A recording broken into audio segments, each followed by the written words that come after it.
An anomaly is defined as anything that deviates from the expected, normal, or standard. This is quite a wide definition. An ant being slightly stronger than most others of its species is an anomaly. But so is something that breaks our perception of reality. Something that goes against everything we've ever known, bringing the nature of existence into question, is an anomaly. Something to be studied. When it gets swept away, unexplained, however much the anomaly has affected your life, you begin to feel a lot like that ant. Insignificant. My sister is an anomaly now. It started with a simple complaint about her hand feeling strange. A tingling sensation. The doctors almost flat out refused to do anything. I want to be angry, but then I remember telling her my own thoughts. It's nothing. Everyone gets weird feelings. It'll pass. It's what everyone told her. I suppose we thought we were reassuring her. Then the next symptom began. We awoke to her screaming, over and over. My hand is drooping. My hand is drooping. Without any context, what does that even mean? She knew exactly what it meant. She was the only one living this nightmare. Nobody could quite understand what she felt. I burst into her room seconds before our parents did the same. There she knelt, on her bed, with the fingers of her right hand about twice as long as usual. I can feel them, she cried. They're trying to continue. My mother flicked the switch, perhaps hoping that our eyes deceived us in the dark. The middle of the night, in a very dim light. It seems to teeter right on the edge of reality. It's the perfect condition to conjure up an illusion of the mind. Yet this, right here, was as real as you. Her hand was stretched. My mother immediately dialed the emergency services, whilst my father went into comfort mode.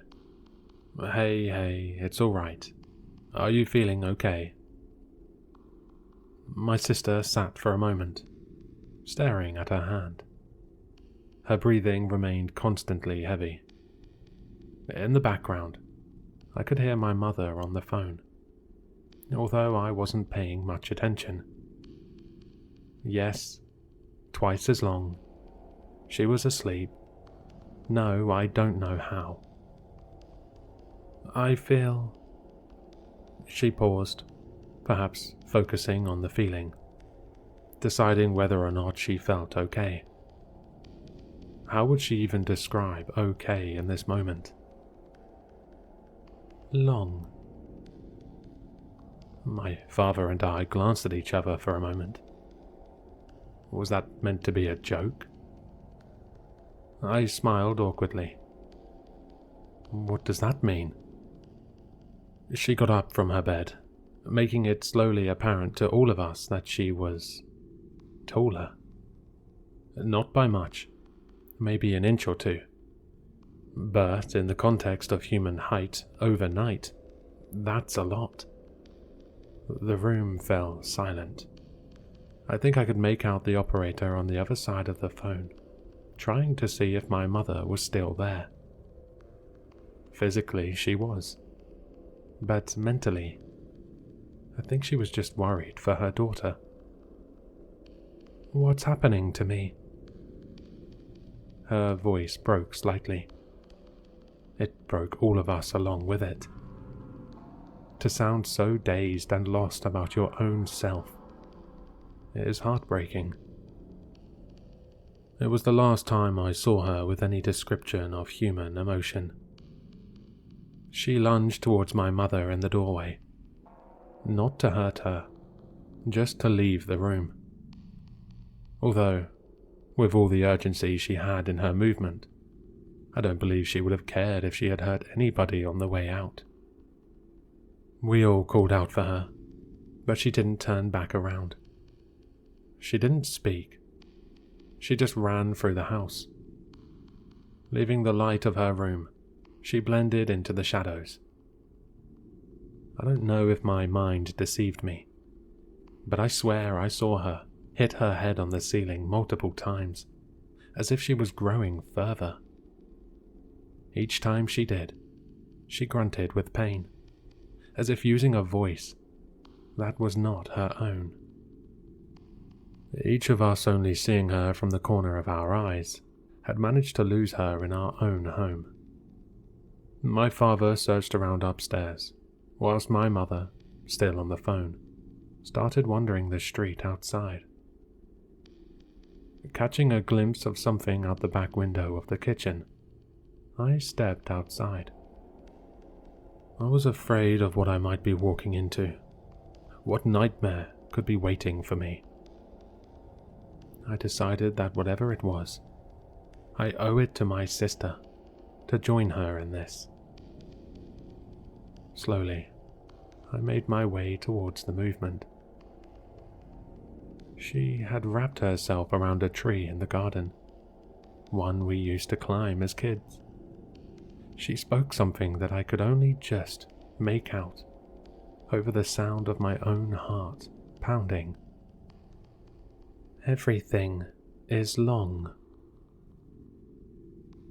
Her voice, raspy and weak, frightened me.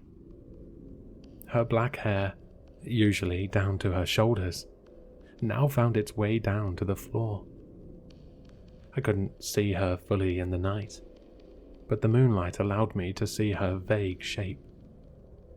She was elongated, more so than before. My voice shook as I spoke, trying to calm her. "We'll fix this." I held out my hand.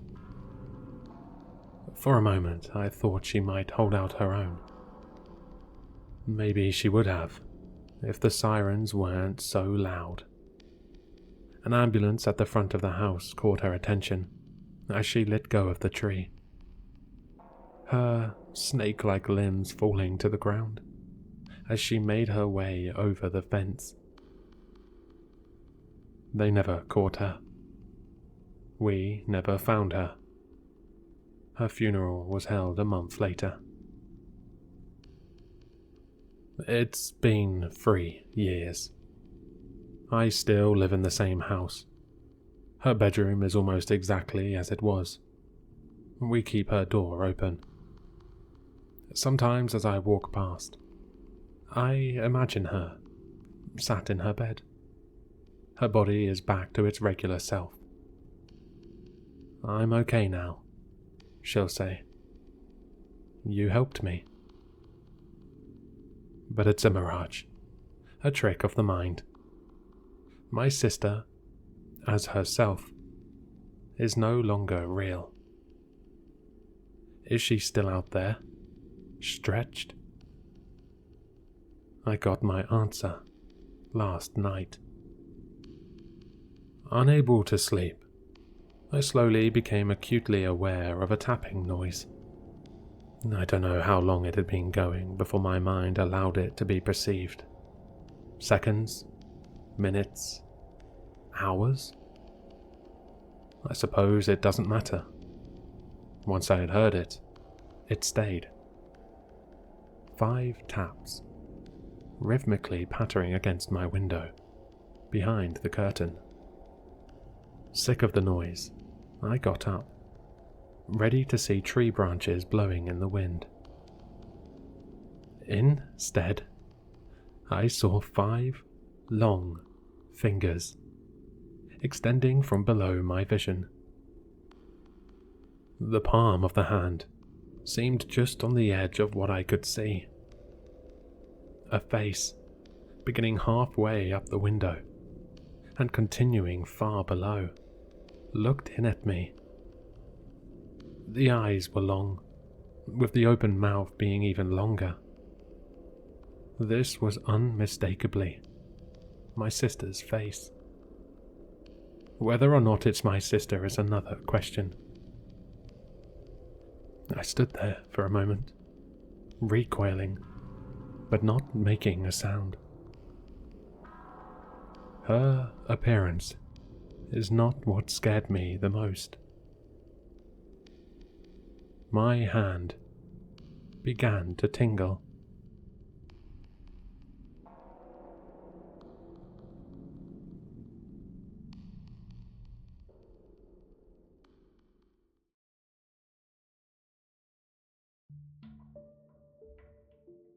So, this is an old story, at least in my family.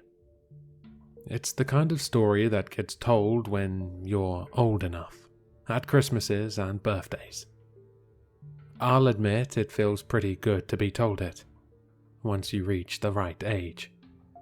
It's like you've been let into some kind of big secret the rest of the family share in hushed tones.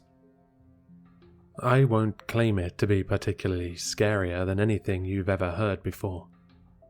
There aren't any ghosts or demons or cosmic entities, but it frightened me to death the first time I was told it, and it has had the same effect on anyone I've ever seen it told to since.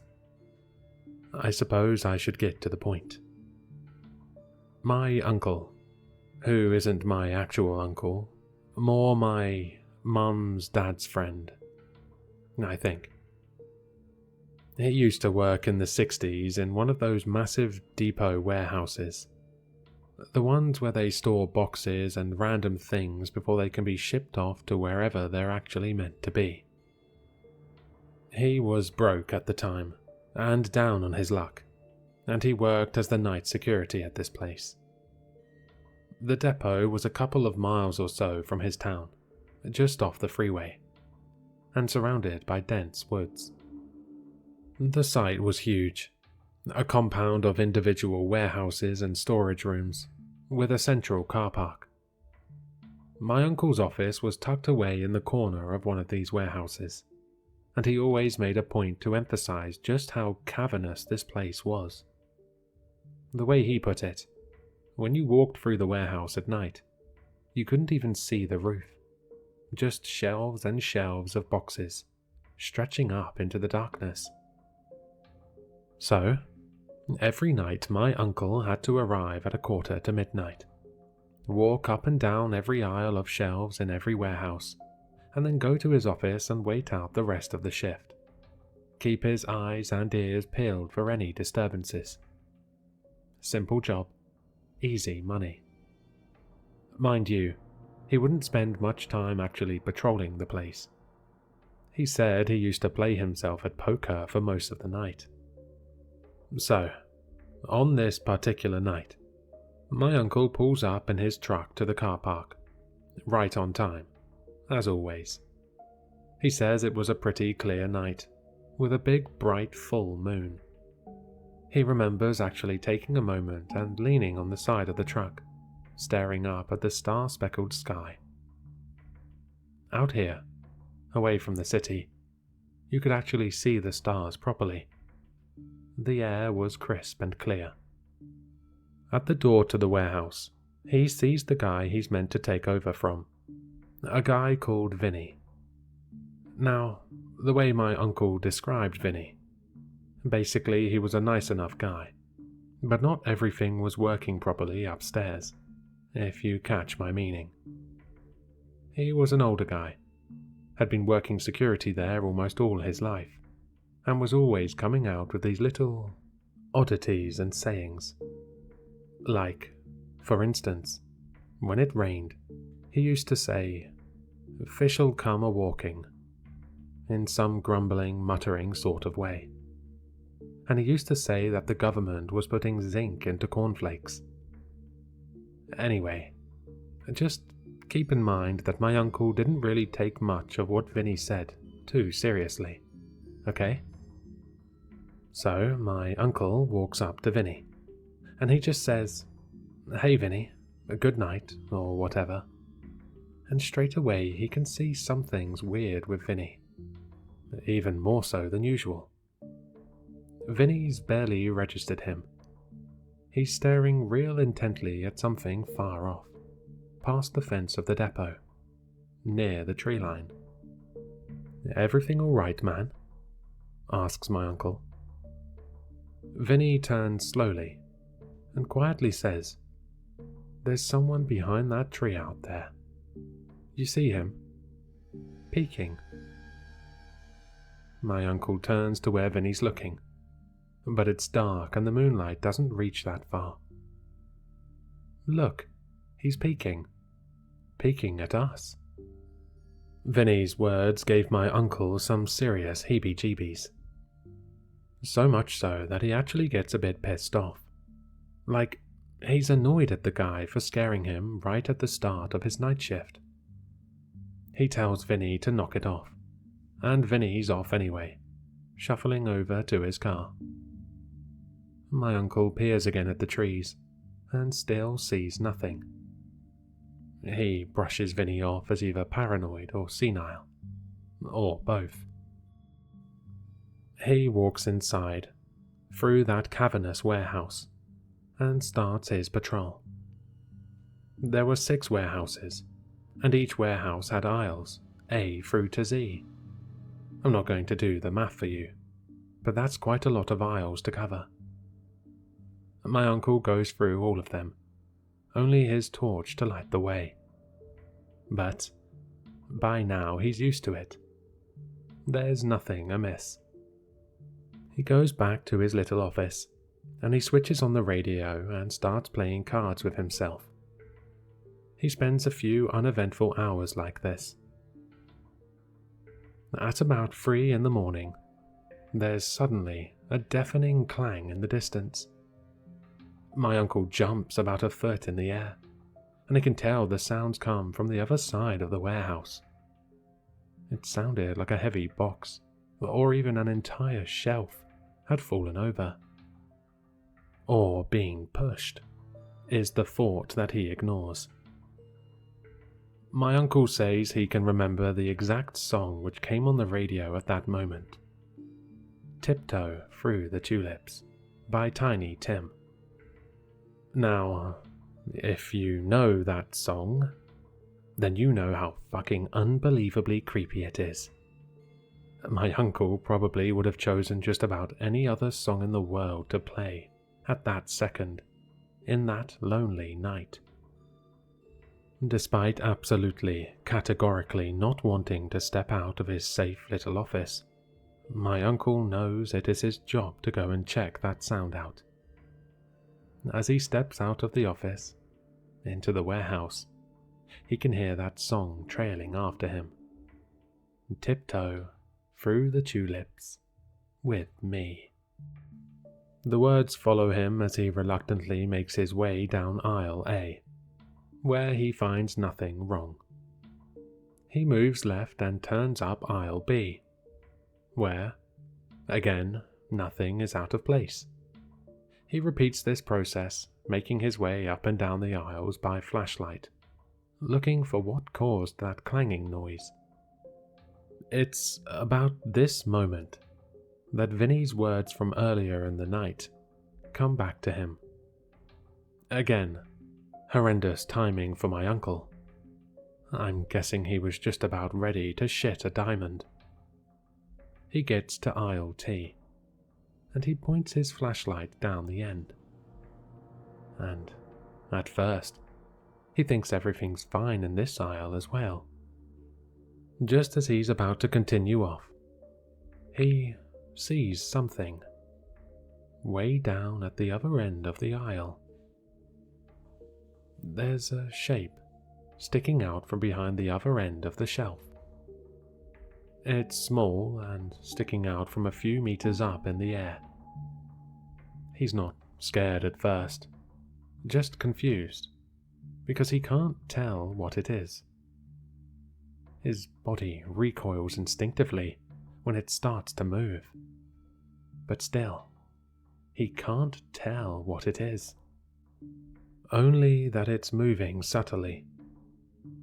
He stares and stares at the shape, and then something clicks in his mind, like a jigsaw coming into place, and now he sees the full picture. And he doesn't like it, not one bit.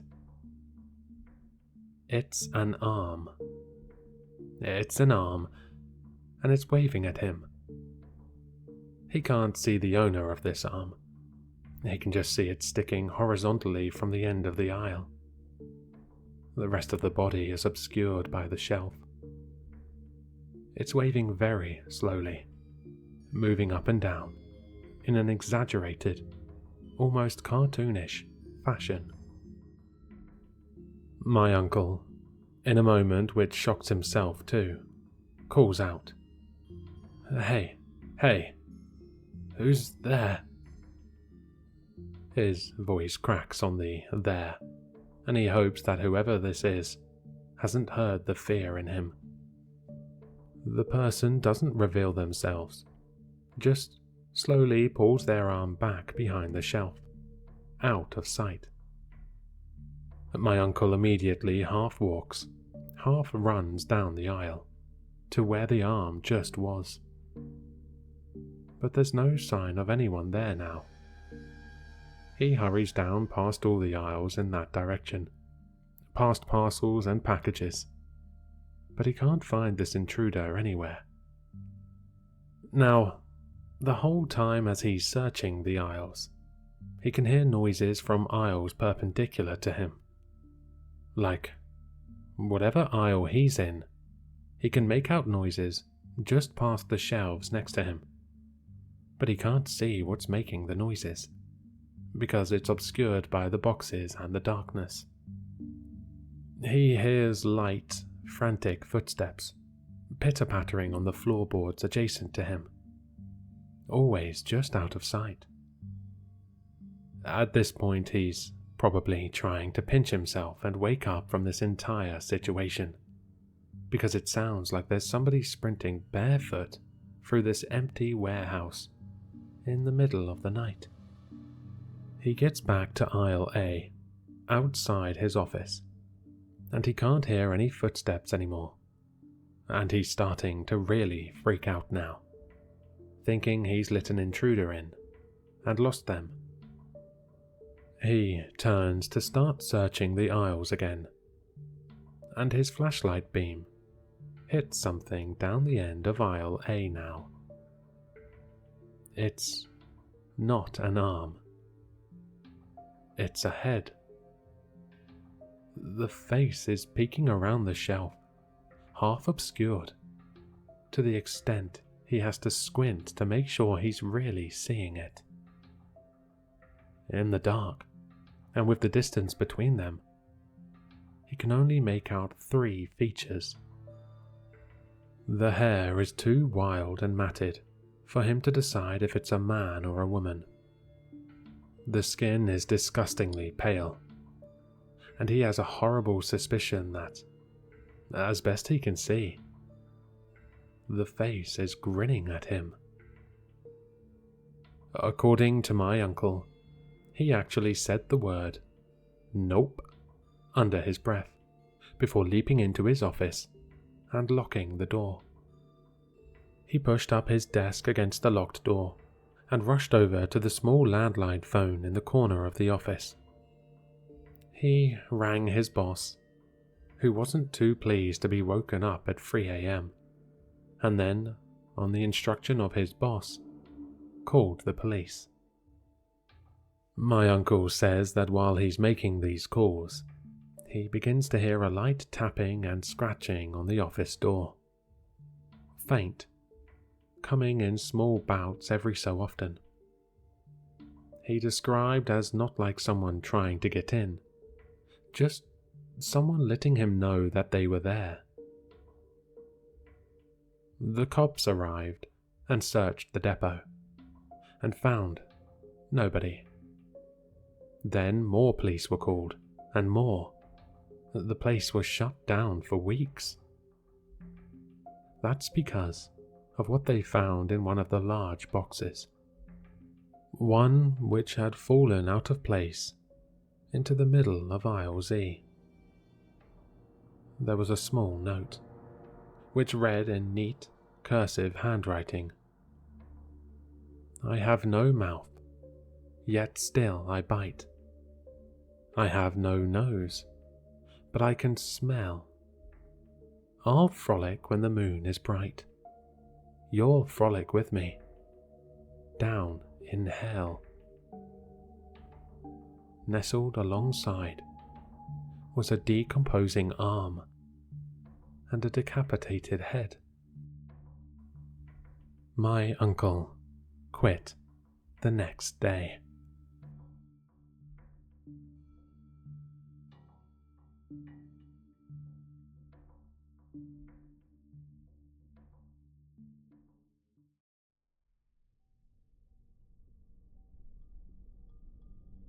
Last year, I lost everything on Valentine's Day.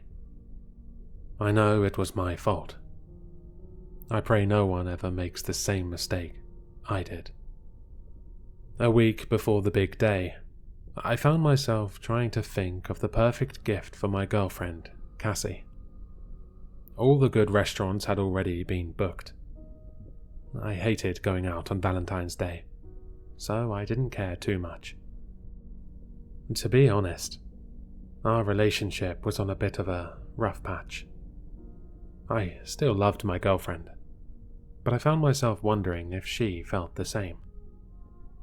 She had started to go through my things. I caught her with my phone a few times, as well as seeing her digging in my coat pockets. I wasn't cheating, and I don't know why she would ever assume I would do such a thing. I've heard cheaters act paranoid, but this was Cassie we were talking about. She definitely couldn't do such a thing. If she fell out of love with me, she was too kind-hearted to break it off. Instead, she might start looking for reasons to make me get fed up with her. Like that would ever happen. It was unseasonably warm. I had gone to an outdoor market to buy her some fresh flowers. It was a few days early, but the market would be closed on the 13th. I picked up a pricey dozen roses and then started looking around for another gift to get her.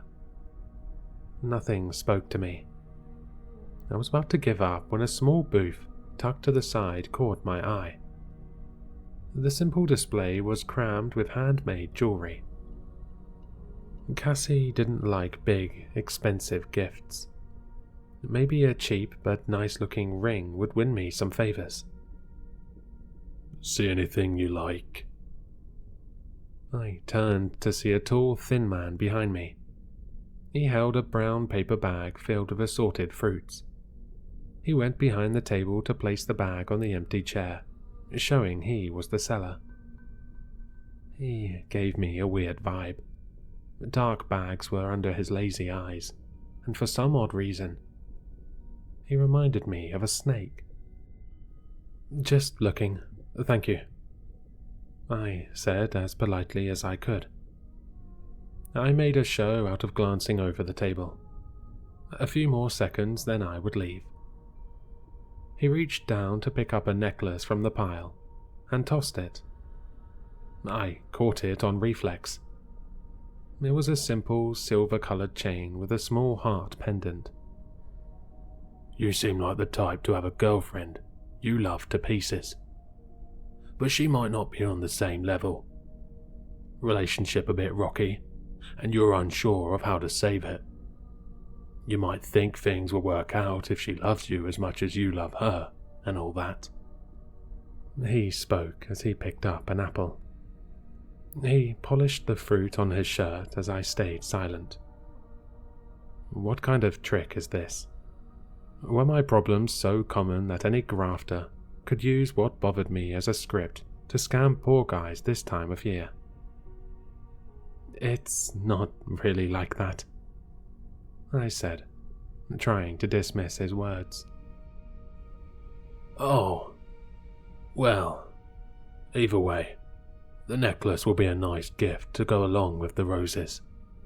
Don't worry, I'm not begging for money here. I'll make you a deal.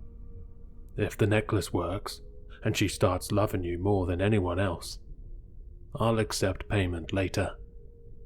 If it doesn't work, it's free." I let him take a few bites of the apple as I looked over the silver chain. It was pretty, and the offer was oddly tempting. "So, you're saying I can just take this right now, and if it all works out, I come back here and pay you for it?" I asked. He shrugged, almost bored. "Or I find you." I looked over the small pendant. There was no way he hid a tracker inside it.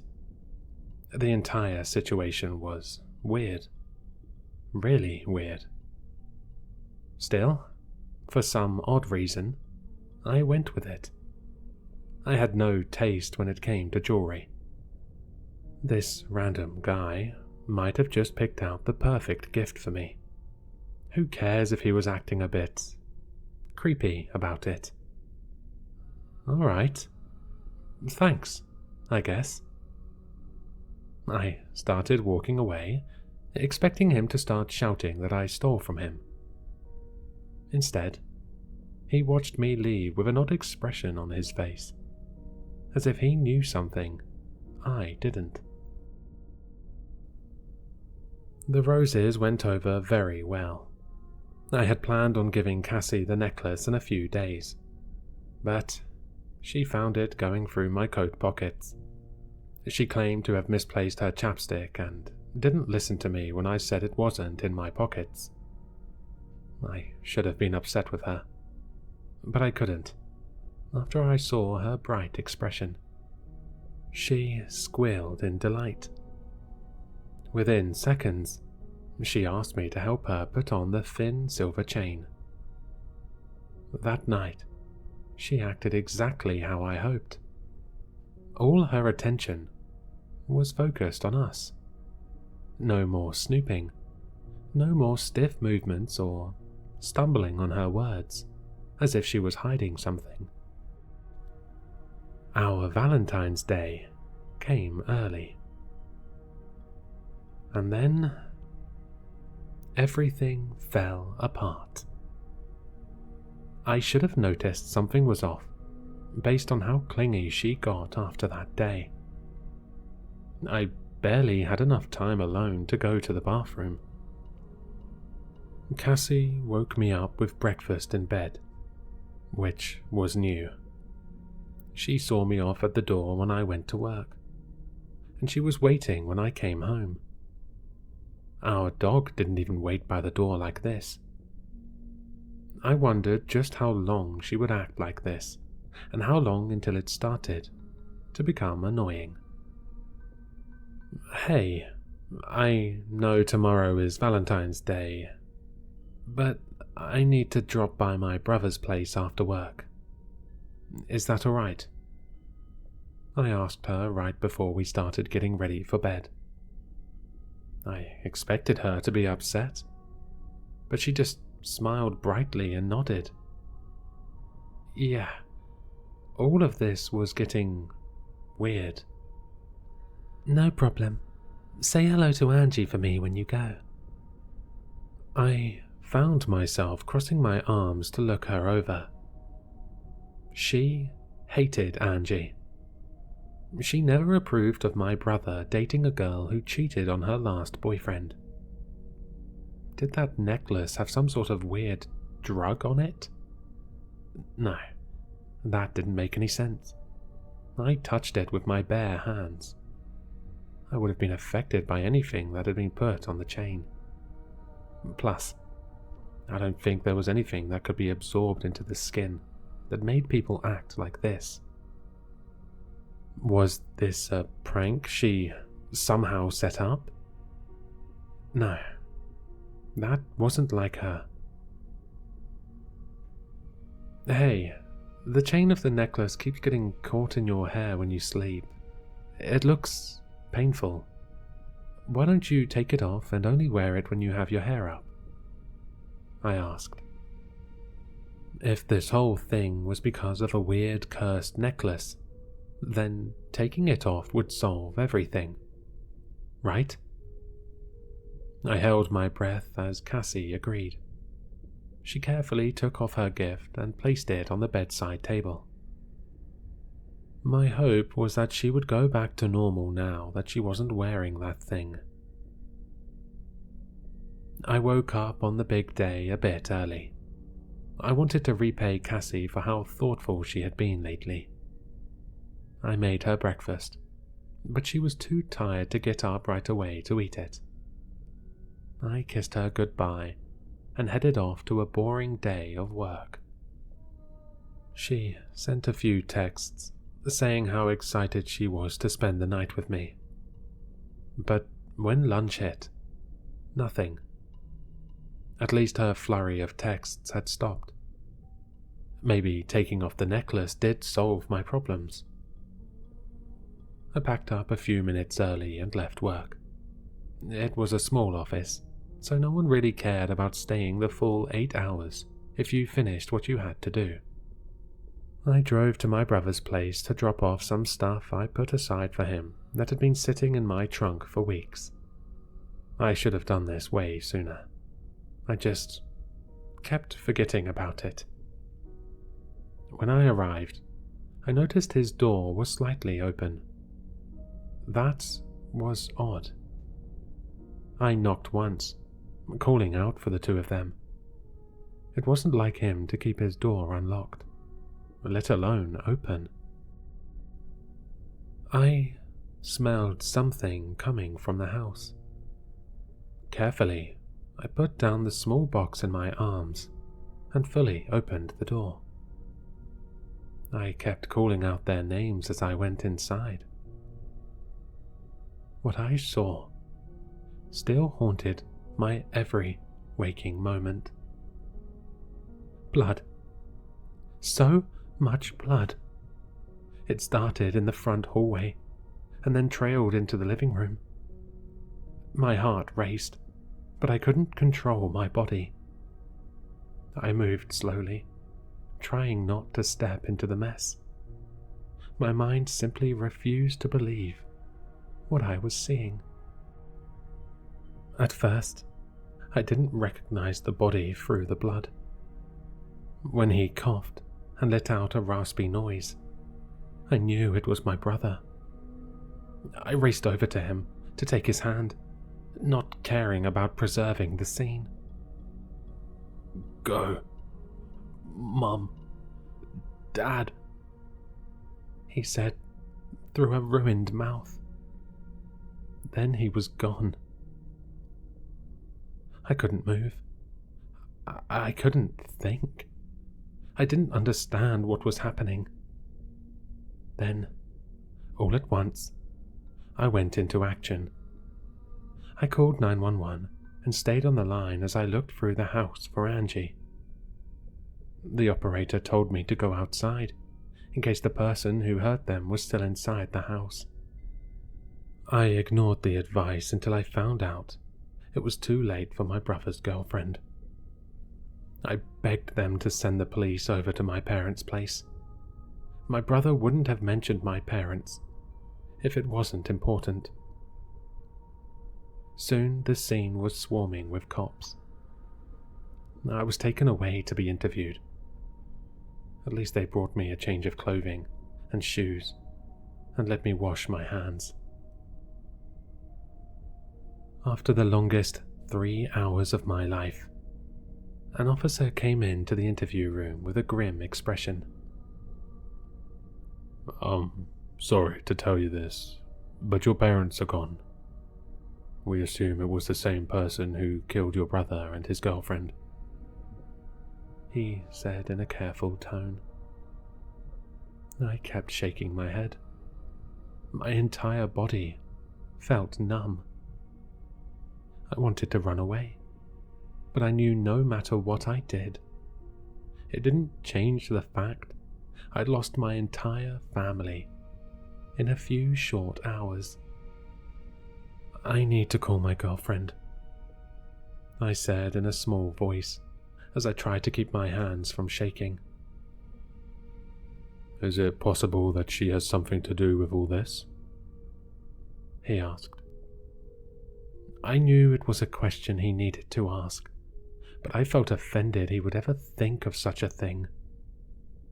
No! She could never do something like this. She loves me. She can't even kill a spider. So please, let me call her and see if she's safe," I begged. He nodded and moved to get my phone. The door opened and a pale-faced officer nodded to his co-worker. They told me to wait inside the interview room. Something was happening. Something they didn't want me to know about just yet. I felt like I was going to pass out or puke from the stress. Without realizing it, I'd gotten up to start pacing around the room. When they came back, both officers looked as if they had seen a ghost. "Do you have any enemies?" the younger one asked.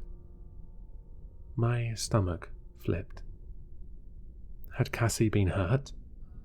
I didn't have much else to lose at that point. I braced myself for whatever news they were going to give me. I never would have been ready for what they said. There had been a fire at my office just after I left for the day. My co-workers and boss had been inside. None of them made it. 6 people in total died. I sank to my knees. My vision grew hazy. I felt my body get lifted back to my feet. The shock had finally set in, and I couldn't say a word. Knowing I was useless, the cops asked a few yes or no questions I could answer by nodding. They said no one had been in contact with Cassie all day. They kept trying her cell phone, but hadn't had any luck. Since I was useless at the station, they let me go home. 2 officers were going to sit in front of my house all night, just in case. Considering what already happened, I didn't have much faith in them to stop anything else my life had planned for me. I kept trying to call Cassie. I needed to hear her voice and to know she was all right. I paced around my house, unable to do anything else. I simply couldn't stay still. Our dog, Jose, followed me around the house. When I found myself in the living room, I finally noticed he stopped following me. I paused long enough to listen, expecting to hear him bark. Had someone broken in? Or did he just see a stray cat outside? There was no barking and no sounds of someone trying to force open the door. Of course there wouldn't be. She already had a key. "Cassie?" I asked when I saw her figure in the dark hallway.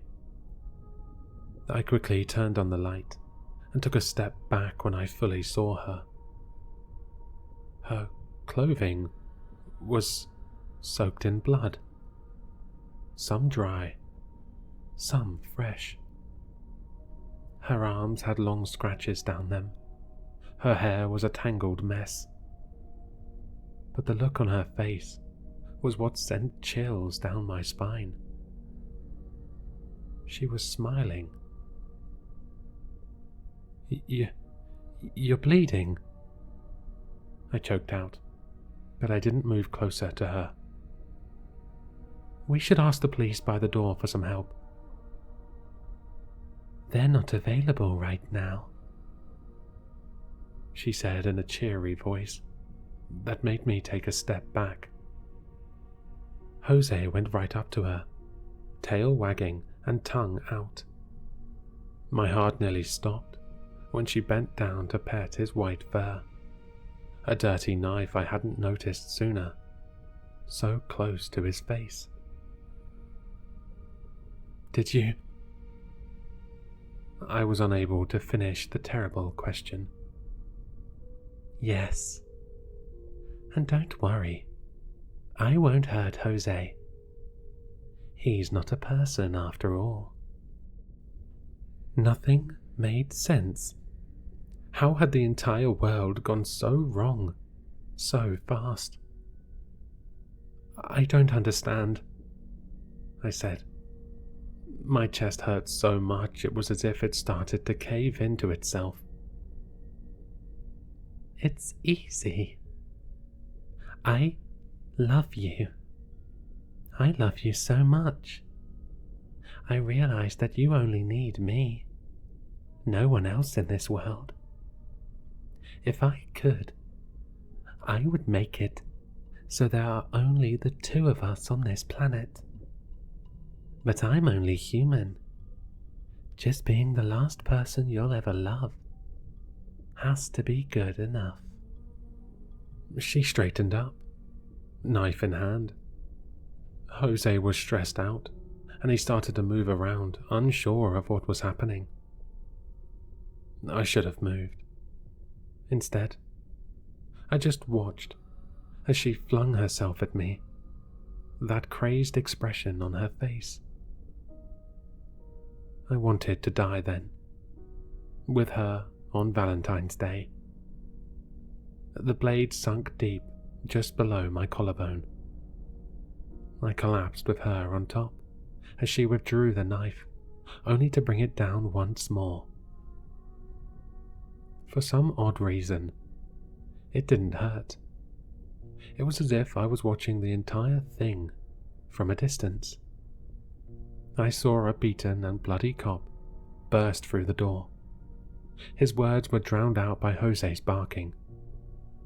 He fired twice, and then all the sound around us stopped. Cassie still had that smile on her face. Not even death stopped her from loving me. If that cop hadn't shown up when he did, I wouldn't still be alive. I spent a week in the hospital, comatose from shock. My body slowly recovered as my mind started to work again. The nurses were good to me. The police never told them who I was, but the office fire and the murders were on the local news. The hospital staff were able to put the clues together. They gave me a private room away from any reporters. My bedside table was always filled with flowers, or a fruit basket, despite the fact I no longer had any loved ones who would have sent such a thing. 2 weeks after being admitted to the hospital, I woke up with another person in my room. Not a nurse or a doctor. Someone who made my entire body turn cold. Then, red hot with anger, the man with the lazy eyes sat next to me, helping himself to the fruit basket. Why? I asked him, my voice shaking. Because you wanted her to love you, he answered, as he chewed away on an apple without a care in the world. That wasn't love. It was madness. Isn't that what love is sometimes? A little bit of madness. And each person acts differently while they're in love. How can we judge them for their feelings? I've never hated a person more in my entire life. I wanted to strangle him with my bare hands. What are you even doing here? I demanded. His dark eyes finally fell on me. I asked the question he had been waiting for. He carefully set down the half-eaten apple, his movements swift and almost inhuman. I found myself unable to move. I became frozen in the hospital bed as he slowly started to crawl next to me. His face dropped in shadow, his hands becoming like claws, and dark eyes now shining in amusement.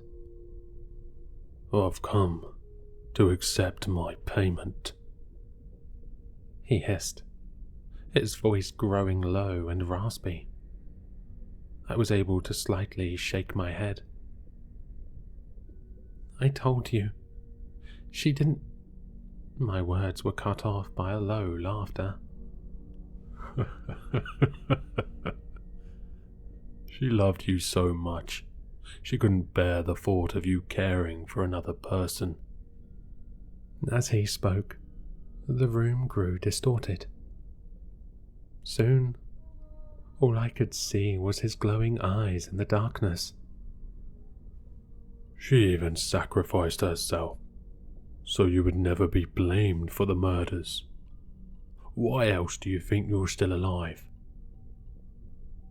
I would much rather be dead. No matter how he twisted his words, I would never accept Cassie did what she did out of love. She won't be the last person I'll ever love. I'll move on from this, I said, but my heart wasn't in it, and an explosion of laughter came. It shook me down to my bones. "No, you won't, because that'll be my payment. I want to watch you squirm, to hate yourself, to be distant, and have your heart closed off for the rest of your life. Whenever you start getting close to another person, you'll think back on what you wished for. If anyone ever loves you, they'll show it in the same way little Cassie did. I'll make certain of it." My vision started to spin. His crackling voice echoed through my brain until I couldn't think of anything else. I screamed, then threw my hands out expecting to hit something. They met empty air. When I opened my eyes again, he was gone. A nurse came inside my room, asking if I was all right. She had heard me scream, and I weakly said that I had a nightmare. Glancing over, I saw a half-eaten apple on the bedside table, proving my lie. It's been a year since that day, and I can't stop thinking about what happened. I regret meeting that monster. I regret not just talking to Cassie when I had the chance. I regret so many things. However, I'm positive that the monster was lying to me. That Cassie didn't love me like he claimed. Because if she truly did, she would have killed me.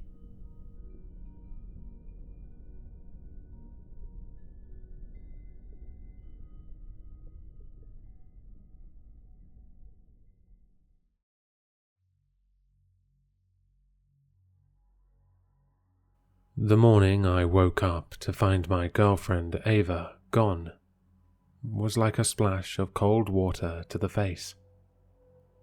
At first, I thought she had left for an early shift at her job at the diner in downtown Eldridge, a sleepy little town that rarely saw anything more exciting than the annual fall fair. My phone was dead, which was odd, because I could have sworn I plugged it in the night before. After rummaging through the drawers for a charger and giving it some juice, the date flashing on the screen made my heart stop. February 17th, 2024. That couldn't be right. Last night was February 16th, 2023. I stumbled out of bed, my heart racing as I dialed Ava's number, only to be greeted by the cold, impersonal tone of a disconnected line. The streets were just as confused and silent as I felt. Neighbors milled around, some in tears, others with a dazed look I probably mirrored. It wasn't just Ava. Others were missing too. We're doing everything we can, the sheriff assured everyone at the press conference, his eyes hollow, reflecting a year of questions with no answers. The police investigation stirred up more confusion than clarity. The only common thread was the last thing anyone could recall: a thick, unnerving fog that had swallowed the town whole. Hours turned into days, and with each passing moment, the weight of our collective amnesia pressed heavier. Then the visions started. At first, I thought they were nightmares, fragments of a subconscious trying to make sense of the nonsensical. But when I overheard Mrs. Henderson at the grocery store whispering about the shadows she'd seen in her dreams, I realized these weren't just personal demons. Others were seeing them as well. In the days that followed, a makeshift support group formed. We were a band of the bereaved, each of us missing a piece of our lives, desperately searching for answers in a town that had none to give. We met in the back room of Eldridge's library, a space generously offered by the librarian, Sarah, who was missing her husband and children. The meetings began as a way to share information, any leads that the police might have overlooked. But they quickly devolved into something much darker. It was during one of these gatherings, under the sterile buzz of fluorescent lights, that we first spoke of the visions. As the meetings unfolded, a shared narrative began to emerge, pieced together from the fragments of those gathered in the dimly lit back room. It was a story that seemed too bizarre, too otherworldly to be anything but the collective imaginings of a town gripped by loss and confusion. Yet, the details were too consistent, too vivid to dismiss outright. Every account converged on a single scene. A clearing in the woods, enveloped in a fog so dense it felt alive, almost sentient. None of us remembered how we got there, yet the place was eerily familiar, as if it had always been a part of the town's landscape, hidden in plain sight. And at the center of this clearing stood a large stone altar, ancient and worn, its origins lost to time.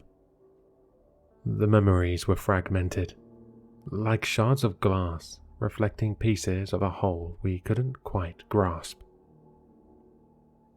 But as we shared, the picture became clearer, and a chilling realization settled over us. We had all been there, standing in a circle around the altar, our hands joined in a pact we could scarcely comprehend. As the conversation spiraled deeper into the shared darkness of our memories, I found myself speaking without thought, my voice a stranger to my own ears. It was the only way. I heard myself say. The only way the fog would let the town go.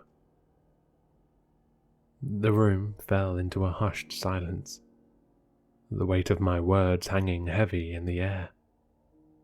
Then, from the back, the voice of my neighbor, Tom, cut through the quiet. Can you still taste them? Those 5 words were like a key turning in a lock I didn't know existed. A floodgate of memories opened, and with it came a rush of visceral, undeniable truth. I was back there, in the clearing, the fog caressing my skin with cold fingers. And there, in my hands, was flesh. Cooked human flesh. The horror of the realization was paralyzing, but even as my mind recoiled, my senses betrayed me. The taste, the texture, it was all there, horrifyingly vivid, as if watched through someone else's eyes. I saw myself take a bite. The act so barbaric, yet so achingly familiar. And then I saw it. The remnants of a tattoo on the charred skin. The revelation hit me like a truck, sending me spiraling into a nightmare I couldn't wake up from. The words, Ava loves Hunter, inked on the charred forearm, were unmistakable. My stomach revolted as I hunched over, the contents of my gut splattering onto the cold library floor. My world didn't just spin. It capsized, plunging me into a dark sea of guilt and disbelief. As I tried to catch my breath, gasping for air that suddenly felt too thick to breathe, Sarah's screams tore through the eerie silence of the library. Her cries, raw and filled with an agony that words couldn't possibly capture, echoed off the walls.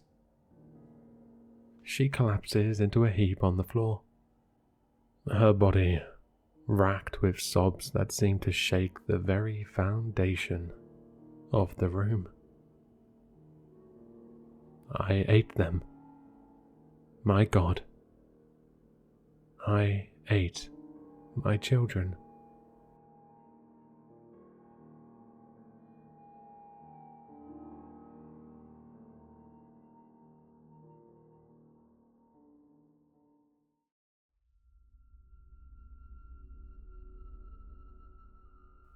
First off, let me tell you a bit about myself. I'm a 22-year-old female who enjoys playing obscure and forgotten MMO games. I love being online, chatting with random people I encounter. But I never realized that I might encounter something like this. Due to recent events, I'll refer to myself as Ellen throughout this story, because I don't want to make it worse. I also had to edit out the email addresses, because the people who started sending to them started to DM me, telling me that they responded very weird stuff back. It started on a site where people are able to discuss and talk about a game called Meridian 59. I was in one of the chats when a person called YowFow.io joined in on a conversation. It started nice and friendly. He stated that we had played together in Project Gorgon once, and that he was pleasantly surprised to see me in the chat. Even though I couldn't recall his name, maybe because I played with so many people, I enjoyed the conversation we had, and after a while, I gave him my Discord tag. We parted ways after that, and he said to add me soon so we could play together in the future. The next morning, I saw a friend request in my Discord and saw that his Discord name was the same as the one in the chat yesterday. I added him, and after waving, he immediately came online. "Hey," his first message read. I responded with a hello back, and we started chatting again. After 15 minutes of polite conversation, I curiously asked him where his name came from. He didn't respond for a minute, but eventually he told me that it was an anagram for something fun. A bit weirded out, I didn't question him further and told him I was going to go and do something else, not specifying what that was or informing him further. He wasn't really happy about it, but reluctantly said, "Fine." I started to find his behavior a bit weird, but shrugged my shoulders and started to boot up a new MMO I discovered some time ago. After 3 hours of playing, it happened. I became a bit nervous, and the hair on the back of my neck started to rise. As I was reading the in-game chat, a player called YaoFowl.io joined the game. With such an obscure tag, I knew it could only be him again. I tried to calm myself down. It could be that this was just a coincidence, and it was just a meaningless thing. But soon enough, he typed, "Hey Ellen," in the chat, and I just knew I was dealing with a stalker. Not responding to him, I blocked him on Discord and Steam, and also made my socials private, so if he went snooping around, he couldn't find me. I had heard enough creepy stories to know what stalkers are like. A bit relieved that I was safe again, I let out a sigh of relief. I was glad it was a minimal encounter, and I dealt with it before it got out of hand. Or so I thought. Not even 5 minutes after blocking him, I got an email from a person with a similar name. It contained only 5 words, but it was enough to make me really, really scared. "You made a big mistake." My blood went cold as I read it.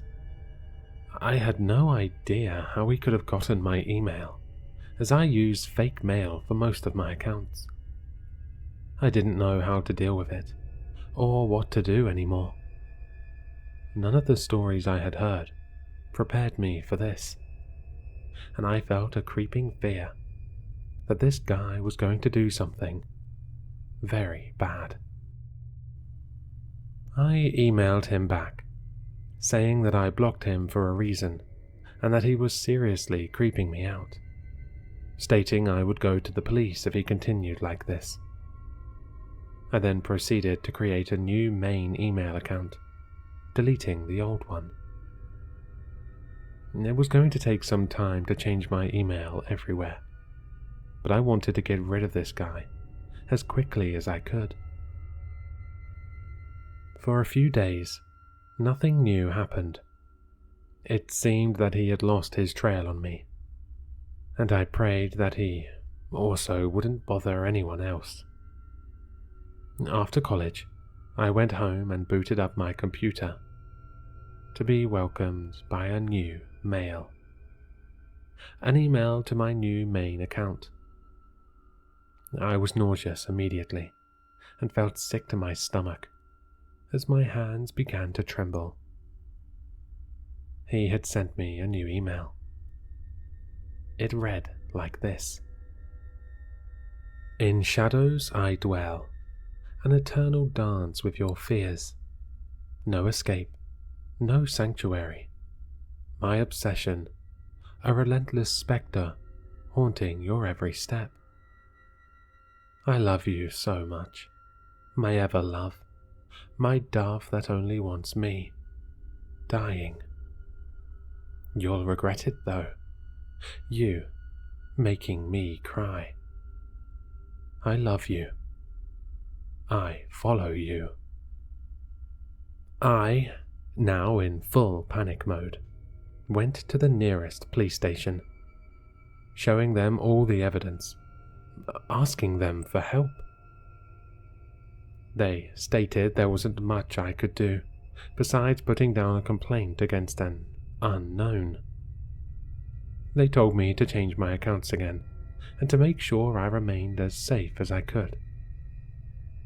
When I got home again, I started crying. I never asked for this, and I was so scared someone was going to hurt me. Still in tears, I decided to call my dad, who was on a business trip at the time. I wanted to hear his voice, and wanted him to make me feel safe again. He didn't pick up at first, but after the third call, he eventually picked up, and I started blurting out everything. After not hearing him say anything back or make any noise, I went quiet. The other part of the line was quiet too, only for a faint, heavy breathing on the other side.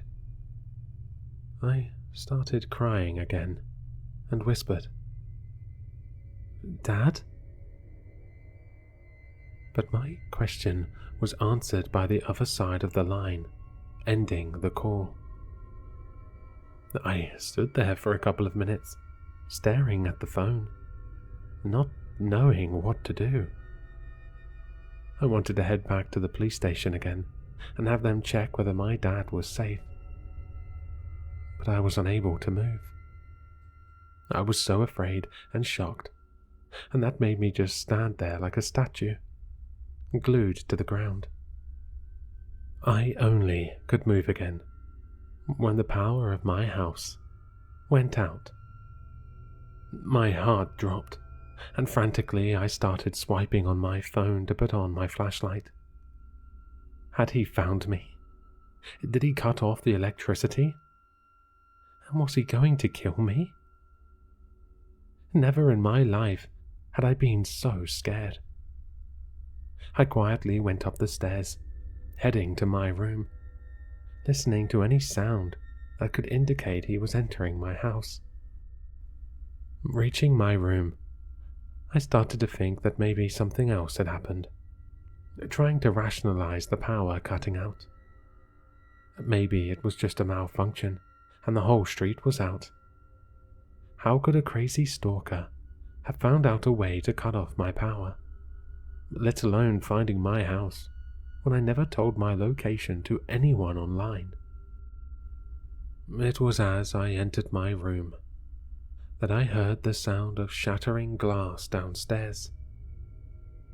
I now was fearing for my life, and I even peed myself a little. I quickly opened my closet and removed the grate that was at the bottom of the wall in the back. It used to be an entrance to the crawl space that led to the attic, but because of renovations, it was now a small space cut off from the entirety of the house. I was putting the grate back when I heard footsteps running around my house. Doors were being opened with force, and things were breaking and being thrown everywhere. I went quiet for a second, when all of a sudden, the footsteps rushed upstairs, and the door to my room was thrown open. Through the grate, I saw a small beam of light shining through the door of my closet. The beam became brighter, and the footsteps louder as it came closer to the door. The latter was slammed open, and the light ran through the closet. Only a bit of clothing was hiding the grate leading to me now. My heart was racing, and cold sweat was running down my spine. I slowly placed my hand in front of my mouth to mask my breathing. Tears were running down my face, but I managed to stay completely silent. He went deeper into the closet, shining his flashlight everywhere. I could hear his heavy breathing and smell the stench that came off of him. I could only see a little bit of him through the mix of grate and clothing, but I did manage to see something. He was large, very large, wearing stained clothing, with some stains looking like blood. In his left hand, he held a flashlight, and in his trembling right hand was a big, dull-looking kitchen knife. He was now standing practically beside the grate. Only the clothes on the clothes hanger were masking the top half of it. I was counting down the seconds before he found me, when he made a blood-curdling scream and ran out of my closet, closing the doors behind him. He started frantically running around my house, screaming my name and saying stuff like, "I love you. Let me take care of you. My dove." It took him 4 hours to calm down and give up. I heard him opening my front door and leaving. I started crying heavily from the trauma I had just lived through. It took some time for me to calm down a little and call the police. Comforting me, the responder told me a unit was on the way and told me to remain where I was. He stayed on the line till I could hear the sirens, and then told me to remain strong before finishing the call. Hearing the sirens coming closer, I started opening the grate and started to climb out of my safe space. I couldn't believe that I was still alive, and was thanking God, when my closet doors were thrown open, and a man rushed at me. He grabbed me by the throat and slammed me against the wall. I could feel my blood being cut off to my head because of the grip, and in the darkness, I could see his big dark eyes looking at me, flashing his yellow rotten teeth in a wicked smile. "I've caught my dove," was what I heard when a knife was thrust into my stomach. My vision got blurry, and I started drifting away, losing consciousness. "I'll always be with you," was the last thing I heard before I passed out. I saw a big light when I opened my eyes. I thought I was in heaven, but when I opened them fully, I realized it was a hospital. I was hooked up to various life supports, and a bag with an unknown fluid went into my veins. A nurse came into my room and surprisingly said, "You're awake." Soon after, a doctor and a police officer came into the room. The doctor told me I had been out for 3 days and was recovering from a stab wound to my stomach and the infection that followed it. He then nodded at the officer, and the officer started speaking. He stated that after I lost consciousness, the police arrived at my house and found me laying on the ground, bathing in my own blood. They called the ambulance, and because of a wonder, as he said, I survived. He told me that the person who had entered my home didn't leave any DNA behind, and even my throat was wiped clean by him to make sure nothing was left behind. The only thing they found was a note stating, "The 9th dove for my pen." I'm still in the hospital recovering. I don't know what to do next, but I wanted to record this to make everyone aware. Don't trust people you meet online. They might just be one of them.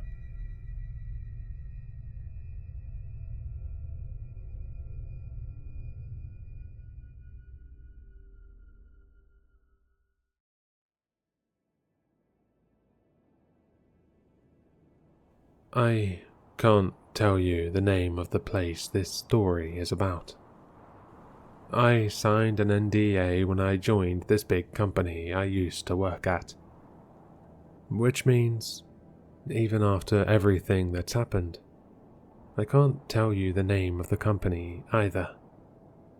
Just that it manufactured heavy, industrial chemicals. I started working there about 5 years ago as a facilities manager, which basically means a glorified receptionist. I sat at the main desk in the lobby of their corporate headquarters and checked in visitors, delivery people, repairmen, etc., all day long. It was also part of my job to take care of the dozen or so vice presidents who ran the place from the 13th floor, scheduling meetings, setting up lunches, that kind of stuff. These vice presidents, they were very busy. The kind of people who'd keep losing things: watches, keys, wallets. When I found them, I kept them in the drawer in my desk until I could figure out who they belonged to. It was a small part of my job, but it was humiliating. It was stressful work, but the pay was okay, and I needed the healthcare. I have a daughter, Sondra, and I'm raising her alone. She's almost grown now, but when this story takes place, she was only 13. Being a single parent means that when your car breaks down and your kid has to get to school and you're late for work, you don't really have anyone to turn to. You just go to work late. This sort of thing happens enough. You get put on probation, and when you get your third strike, you get fired. Or, in my case, you get a choice: the pink slip or the night shift. Not that that's much of a choice. I didn't like the idea of leaving Sondra alone at night, but luckily my manager told me I could bring her to work with me. She just had to stay out of sight and not make a peep. Sondra was a pretty quiet kid, so that wasn't a problem. Sondra mostly did her homework, and then slept on this little cot on the first floor storeroom. We also watched videos on my phone when no one was around. Sometimes I told her stories about the village we were from. She loved to hear those stories. I felt guilty, but I was grateful not to be in that big old 70s era building by myself at night. Sure, there was less work to do than during the day. I could take my night courses online when Sondra was sleeping. I was about halfway to getting my MBA then. It took a long time, but it was worth it. I don't know if you've ever been in an old office building at night. The kind of building where the HVAC system screams like a banshee when the furnace turns on, where the halogen lights in the drop ceilings flicker like sinister fireflies for no reason, where there always seems to be someone lurking in the next cubicle. It isn't fun. But after a while, I got used to it. And then one night, I heard something in the elevator shaft. A rattling, which became a clanging. Sandra was doing her homework, sitting underneath my desk like she always did. She looked up and asked me what that sound was. I didn't know, but I smiled like everything was going to be okay. I got up and moved towards the elevator doors as the noise rose. It sounded like someone was trapped back there, trying to bang their way out. "Mum, be careful," Sandra said. I told her to get back behind the desk. Right when I got to the elevators, there was a slam behind them. I jumped back, and then the doors opened. The elevator had arrived. Everything had gone back to normal. I walked back over to Sandra, who was looking at me with concern, but she didn't seem scared at all. Kids.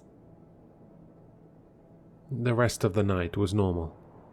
I took Sandra home at 6 a.m. She got ready, then I took her to school. When I got home and crawled into bed, I got the phone call.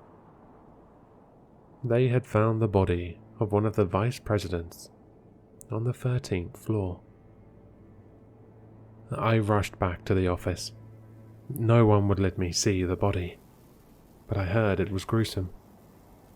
The cops had reviewed the security footage, and they wanted to know about the elevator incident.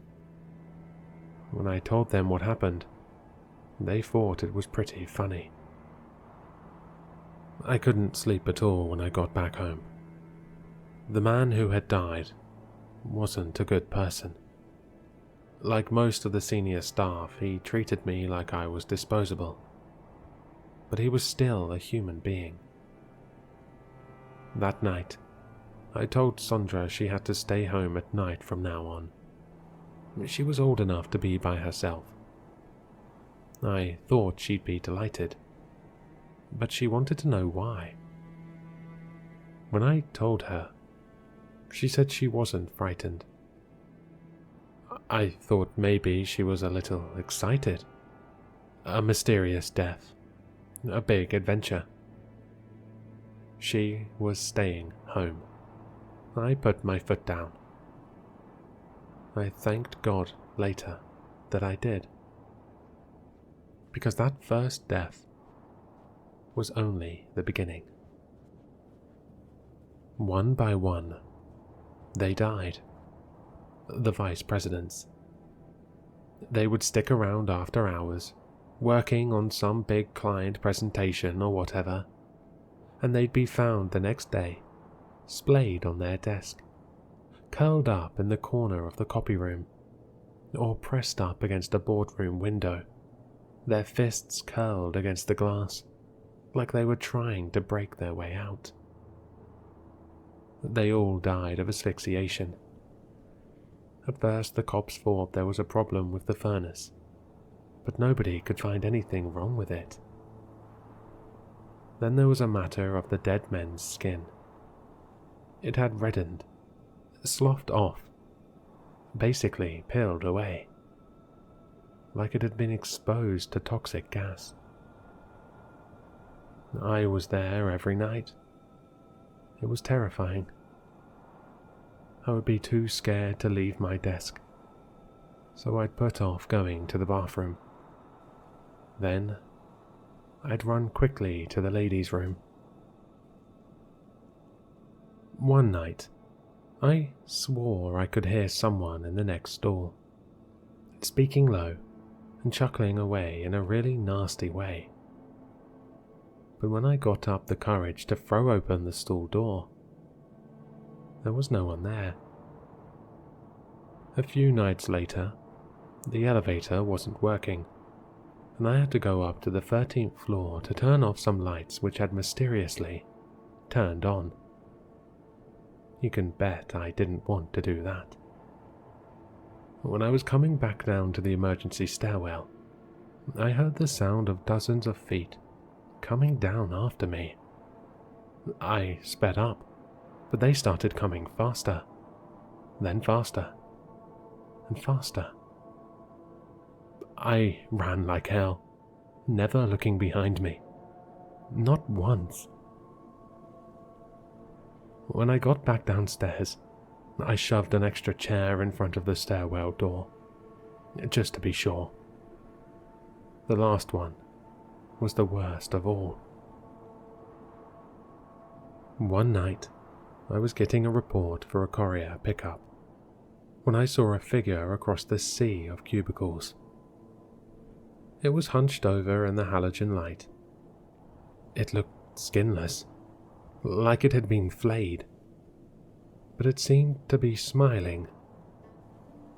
Then all the lights went off. I screamed, went still, waited. I could hear the thing coming closer to me, closer and closer. I shut my eyes, and then the lights came back on. Slowly, I opened my eyes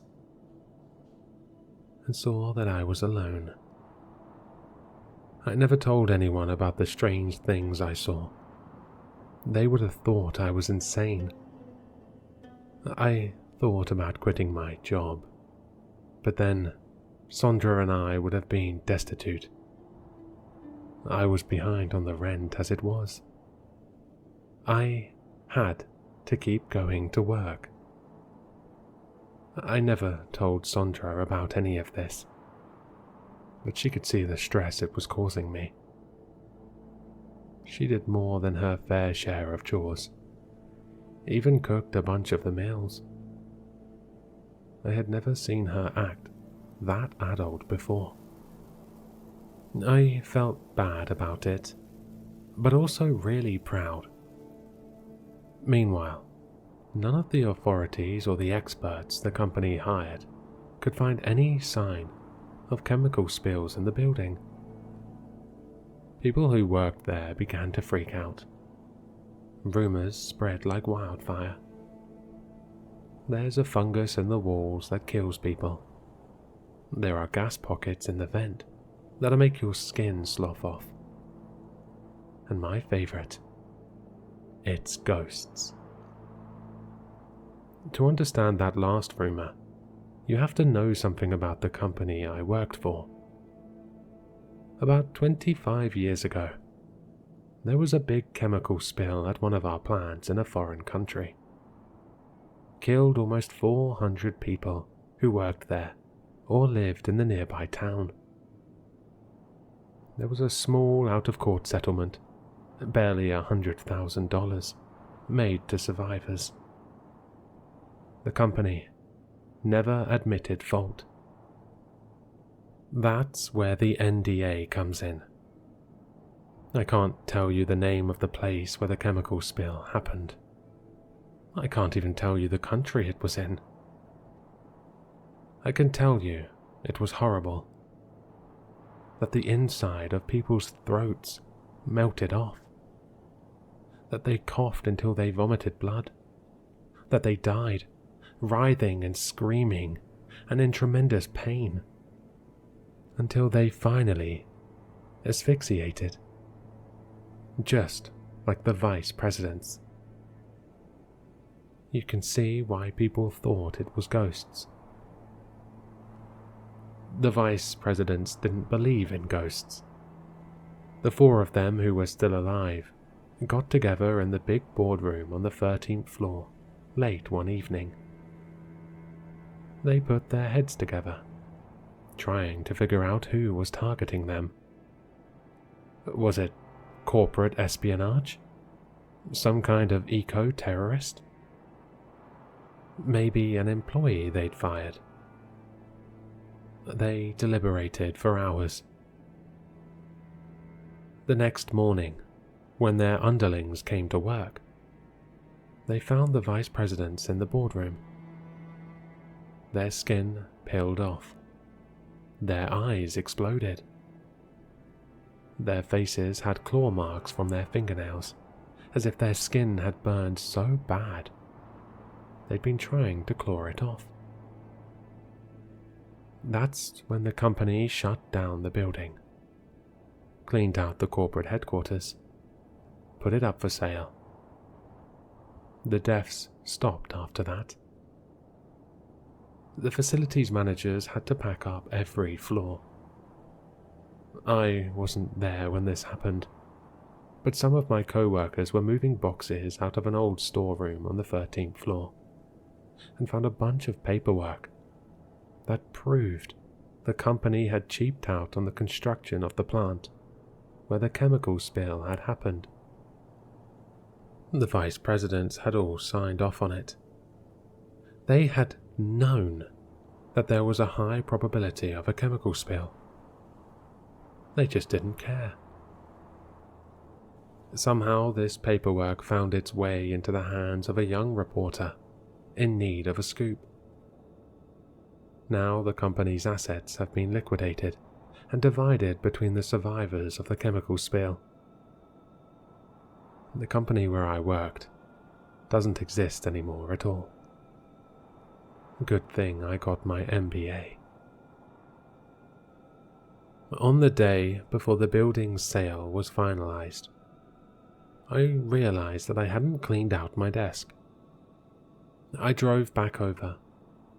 I felt my heart rate rise as I saw the building on the horizon.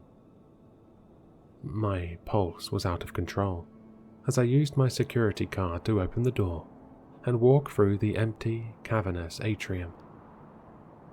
Sweat clung to the back of my neck as I put all my stuff in the box I'd brought.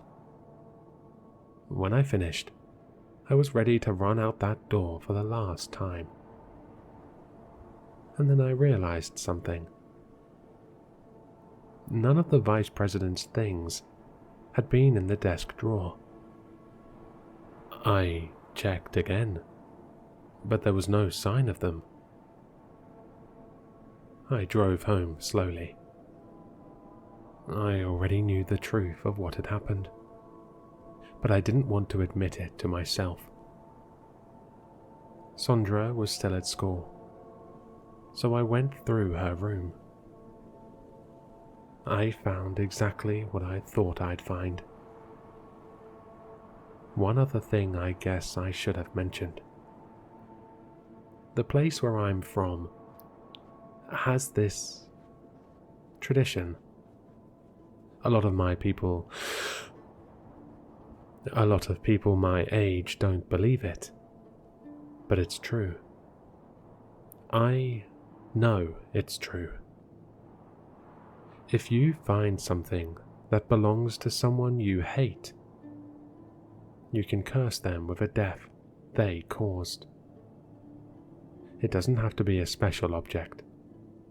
Watches, keys, wallets, all of those work. All the things the vice presidents lost, and that I found, and kept in my desk drawer. When Sandra came home, I'd made dinner. A traditional meal from the village we were from. She sat down. From the look of her face, I could tell she knew what was coming. Before I even said anything, she gave me a sad little smile and said, "I'm sorry, Mum." I put the food down on the table and sat, let her speak. "I was so angry with you when you took that job," Sandra said. "Working for the company that killed so many of our relatives and neighbors. I know you didn't have a choice, but I was still angry. Then you brought me to work that first night, and while you were in the bathroom, I went through your desk.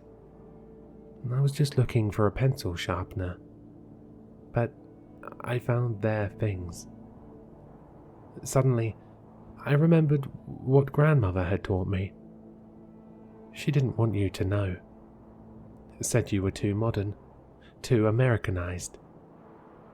But she taught me how to curse them, what I would need. Just a few simple herbs, and their things. When I saw what was in that drawer, I knew what I had to do. Sandra turned up her face. I could see she was crying silently. I wanted nothing more than to wipe away her tears. But I knew she wasn't done with her story. I called them up, Mum. The ghosts. I didn't know what they were going to do, but I knew it would be horrible.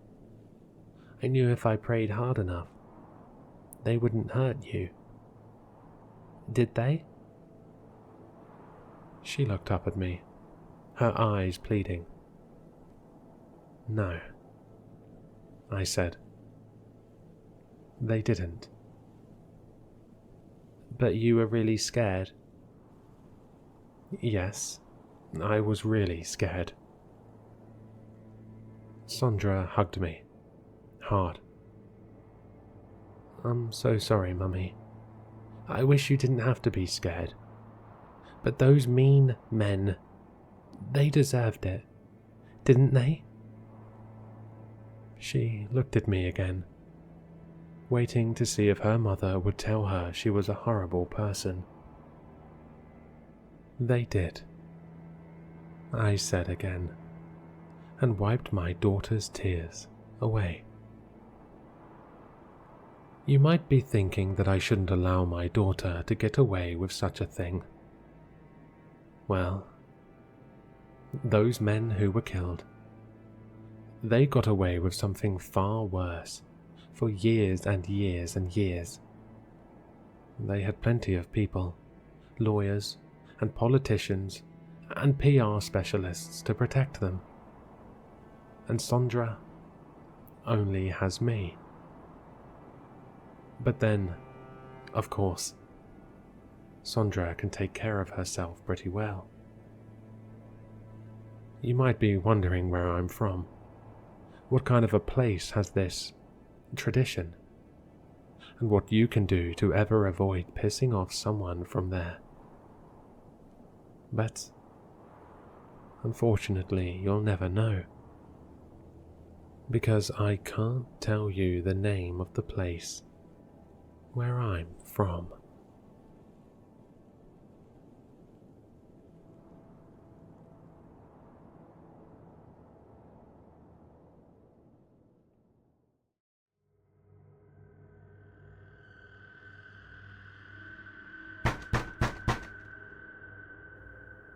I groaned, pausing my Netflix series.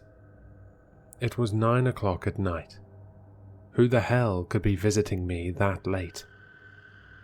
I marched over to the door, ready to give whoever it was a piece of my mind. Have you ever gotten off work after a long, grueling shift, finally managed to get all the chores knocked out, and sank into the sofa with your favorite fuzzy blanket, only to be interrupted less than a minute into your show? No? Just me. Must be my shitty luck.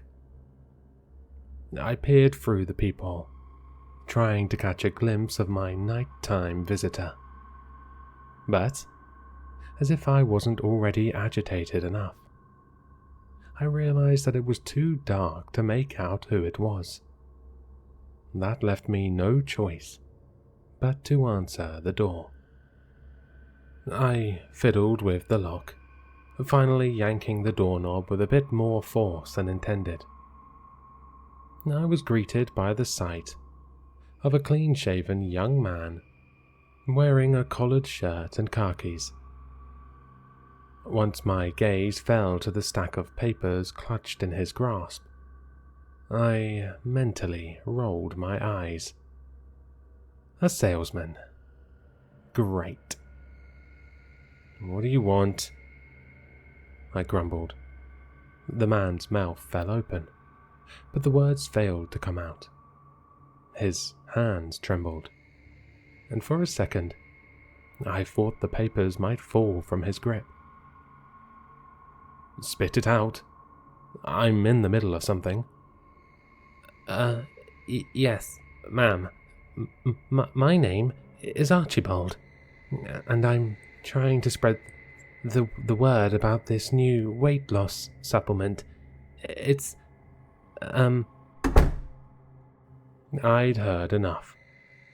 I was never one to support those cheesy multi-level marketing scams that people were always advertising on Facebook. No, thank you. Count me out. I heard Archibald sigh as the door slammed shut in his face. Come on, at least hear me out, he shouted through the wall. Whatever you're selling, I want no part of it. Get lost, I retorted, beelining back to my couch.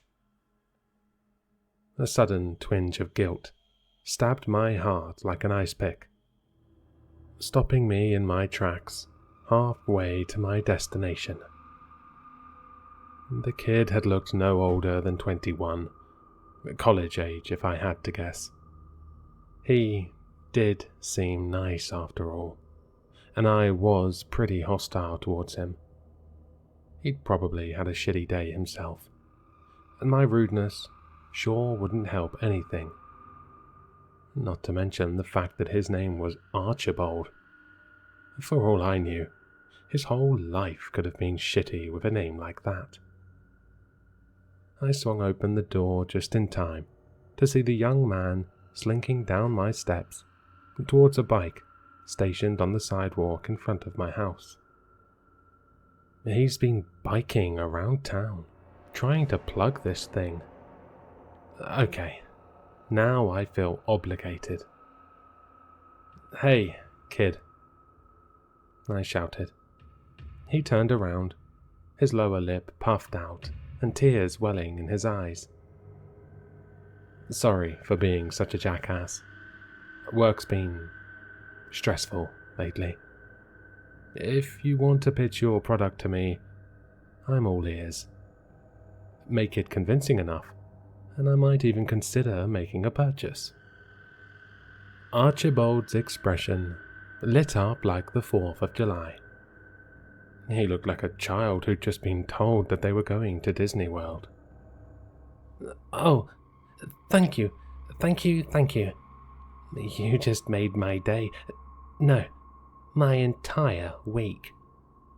He beamed, bolting back up my steps. Jeez, has this kid made any sales? Well, obviously not, if he's this excited for someone to just hear him out, I guess. Okay, so, Datura Z is this insane weight loss supplement that totally works, and if not, you get your money back guaranteed. It's super effective, with only minimal side effects, and it's completely safe, and it's been tested a lot. And it's really awesome, and cool, and hip, and celebrities use it, and whoa. Slow it down there, buddy. You had me at insane. How much does this thing cost? That's the best part. The first bottle is on us, free of charge. He unzipped a fanny pack that was fastened around his waist and produced a white bottle with a green Datura Z label plastered onto the front. Archibald's grin was so wide that I thought the corners of his mouth might tear as he shoved the bottle into my hand. I'd be lying if I said he wasn't starting to creep me out a little. Thanks, I muttered, hesitantly accepting the container. Any time, ma'am. Don't forget to tell all your friends and family. And remember, When life drags you down, Datura Z does the deed. And with that, he turned, trotted to his bike, and rode off into the night. Well, that's definitely up there with the top 5 strangest encounters I've ever had. Top 5 corniest slogans too. I mean, damn, that was bad. I dropped the pill bottle off at the kitchen counter before returning to my Netflix series. Yeah, it was free, and yes, I could afford to shed a few pounds, but I wasn't itching to try it or anything. Honestly, I was still extremely skeptical. Come to find out, my apprehension was completely warranted. I blearily rubbed my eyes as my alarm furiously screamed at me at 8:12 a.m. Shit. I'm fucking late. I leapt out of bed, hastily threw together an outfit, and zoomed through my morning routine, opting to skip breakfast. Have I mentioned how much I love working a 9 to 5? I mean, I'm clearly cut out for this sort of thing. In my mad dash to the car, I accidentally knocked the bottle of Datura Z from the kitchen counter. I gave it the side eye momentarily, ultimately deciding that it was a problem for my future self to deal with. I stomped out to my car, grumpily trying to fish the keys from my purse. Top of the morning, Jen. I nearly jumped out of my skin. A man with a beer gut and disheveled hair waved at me from his porch, newspaper in hand. Oh, you startled me, Randy. Morning? I replied, praying that soon my keys would lose our obnoxious little game of hide and seek. Say, have you heard of this new weight loss supplement everyone's been raving about? This Datura Z stuff. Supposedly it really works. No, sorry. Haven't heard of it. Gotcha. Take that, you tricky bastards. I'm late for work. I continued, hopping into my car. Talk to you later. Have a good one. I gave a little wave as I sped down the street. I could feel his unfaltering stare boring into the back of my skull as I departed. That was strange. I'd always had the idea that Randy hated me. Maybe he decided to turn a new leaf. Oh well, none of my business. My workday, again, was exhausting. I know. Shocker. Whoever thought that working at a call center would be so taxing? Well, probably a lot of people, honestly. But unfortunately, I wasn't one of them. All that to say, when I arrived home, I was beat. I wanted nothing more than to snuggle up under the covers and nap to my heart's desire. As my awful luck would have it, however, that just wasn't on the cards.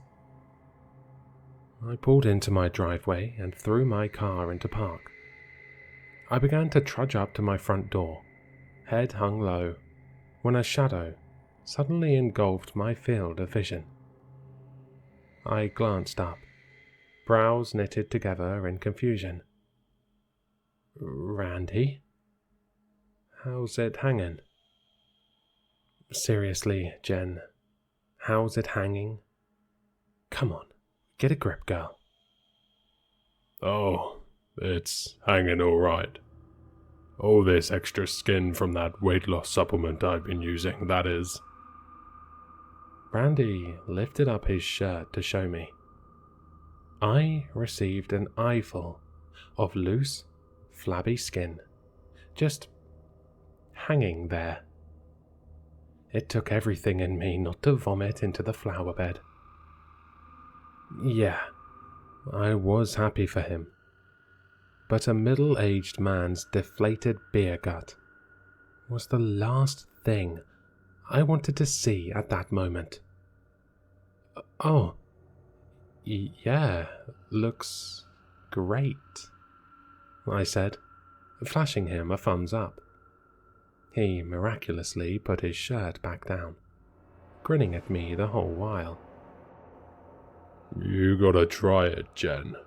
I swear, it really works. I mean, just look at me. I've lost 60 pounds in an afternoon. For the first time that evening, I really drank in his features. Randy did look pretty good, aside from the amalgamation of flesh clinging to his torso. His appendages were slimmer. He no longer had sausage fingers, and his jawline was sharp enough to cut glass. If he was a good 15 years younger, he'd be a real looker. I'll think about it. I want to do a little more research first. How many of those pills did you take, anyway? 37. He proudly boasted, eagerly awaiting my response. Wait, so you're telling me you took 37 pills since this morning? Randy, that's a tad bit extreme, don't you think? I mean, you've got to be careful with this stuff. And to lose 60 pounds in such a short amount of time? I really think you need to see a doctor. We need to get you to... No, Jen. Everything's fine. It's just Datura Z working its magic. You need to try it, he exclaimed, aggressively clasping my shoulders. He had a manic look in his eyes, and spittle was gathering at the corners of his mouth. Get off me. You need serious help, Randy. I mean it, I said, wriggling free and bolting up to my door. Trust me, Jen. Datura Z does the... I hurriedly flipped the lock, hyperventilating. Once the adrenaline began to dissipate from my system, I slumped against the door and just stared into space. What the hell was that? One day we're practically strangers. Then the next, Randy acts like we're all buddy-buddy. Over what? Some stupid weight loss supplement. If Datura Z was making people act that irrational, then I wanted absolutely no part of it. If only it was that simple. I was trying my best to salvage a half-burnt casserole when it happened. I received yet another knock at my front door. Coming, just a sec, I yelled, carefully placing my charred dinner onto the stovetop.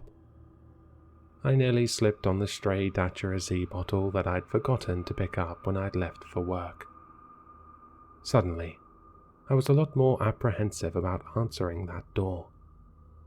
I tried the peephole again, but, as expected, it was too dark to see anyone. Who is it? I called through the frame.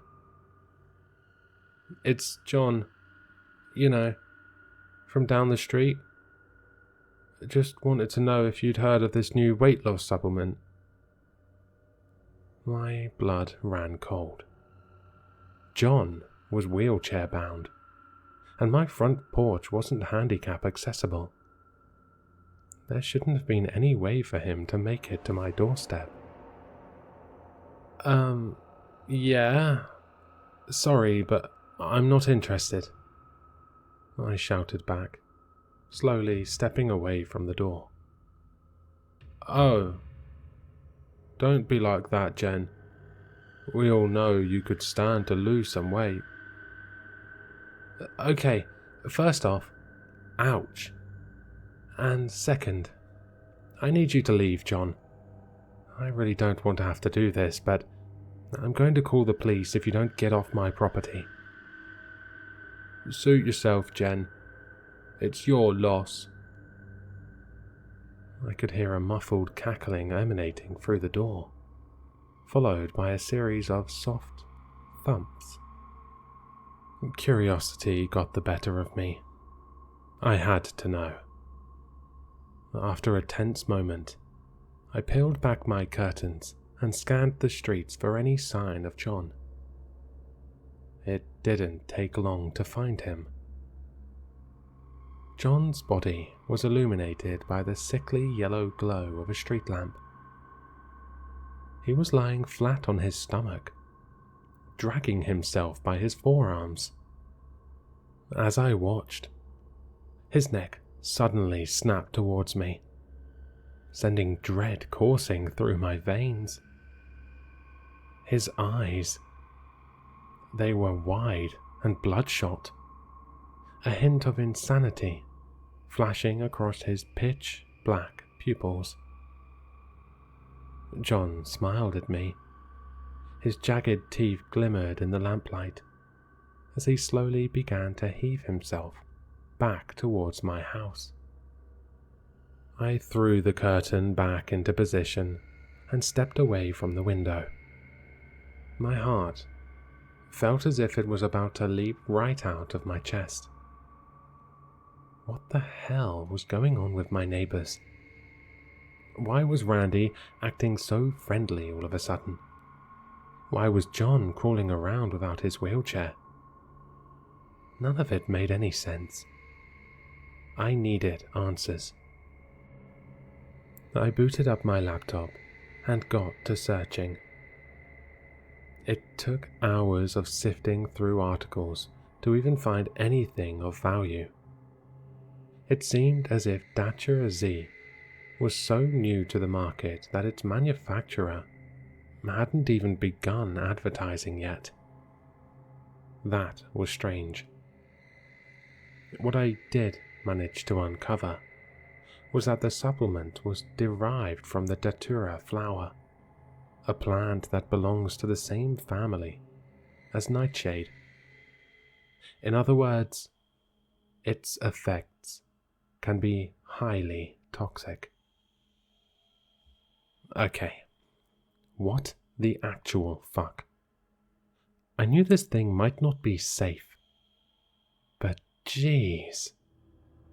What can I do about it, though? Call the FDA? Oh, I got it. The non-emergency police. That'll do it. Well, I did call the non-emergency police. The operator seemed to take me seriously enough, but, unfortunately, the responding officers never showed up. I must have drifted off waiting for them at some point, because the next thing I knew, the alarm on my phone was blaring from somewhere between the couch cushions. I peeled open my eyes, rubbing the crust from my eyelids.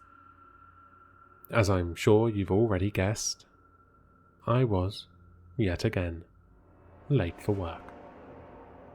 I readied myself as quickly as I could, the events from the day prior slipping from my mind. Only when I reached the door did my memories begin to return. I paused, staring anxiously at the shiny golden doorknob. I bit my lip, and with shaking hands, I pulled it open.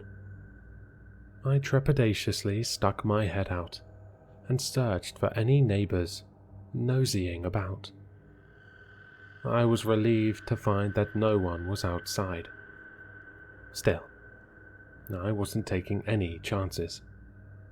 I darted to my car, threw it in reverse, and slammed on the gas until I'd made it into the street. I wasn't taking a chance on anyone stopping me to have a friendly chat about my weight. Nope. Nuh-uh. Not today. Or so I thought. I was steadily cruising, nearly halfway to the main road, when I suddenly slammed on my brakes. Someone was blocking my exit. There they were. It appeared as if the whole neighborhood had shown up. They all just stood there. Dozens of them. Their wide, depraved grins stretched tightly along their emaciated lips. Every single one of them was bone thin. Some were completely bald, while the lucky ones had a few sparse hairs clinging to their heads. They were like walking skeletons. Paper-thin flesh drooped loosely from their frames. They appeared sickly, like they'd suffered for years with some kind of debilitating, chronic illness. I couldn't believe what I was seeing. After a moment of the world's most fear-inducing staring match, someone emerged from the crowd. I squinted, trying to make out who it was. Randy. He shuffled up to my driver's side door, a malicious grin stamped across his face all the while. Before I could will my limbs to move, I heard a knocking at my window. I slowly turned and made eye contact with my next-door neighbor. I immediately regretted it.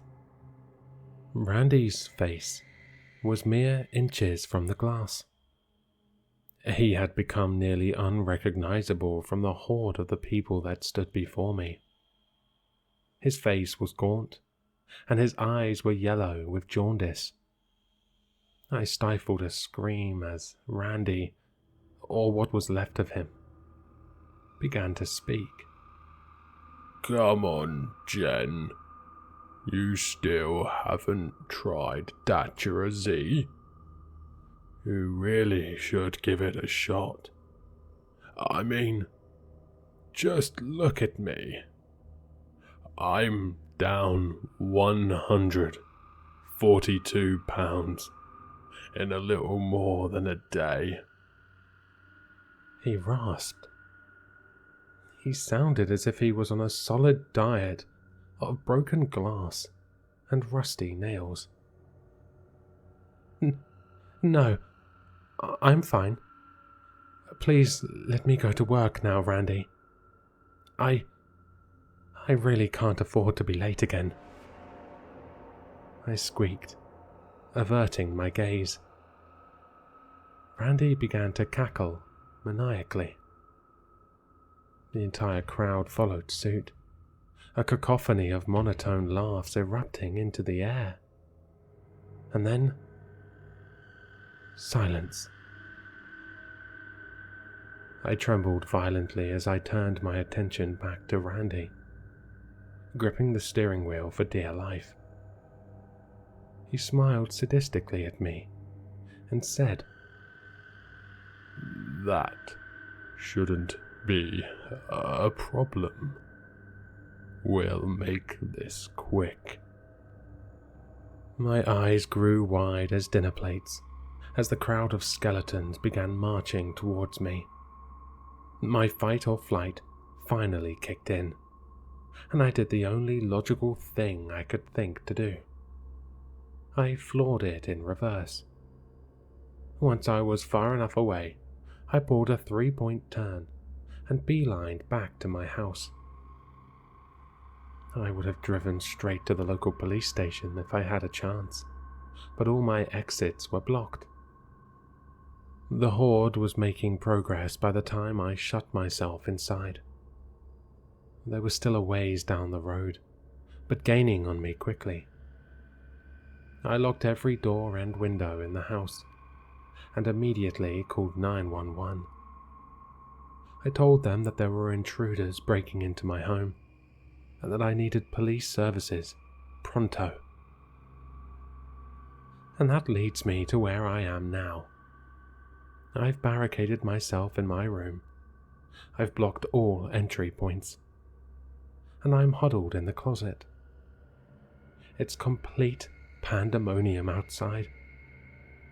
Determined to find the cause of the outbreak, I grabbed that wretched bottle of Datura Z in my panic. I got chills once I read the warning label. Disclaimer: this is an experimental drug with heavy known side effects. If you are experiencing symptoms of hair loss, brain bleeds, stroke, seizures, complete mental collapse, multiple personality disorder, hive mind mentality, or even death, please stop taking Datura Z and call your doctor immediately.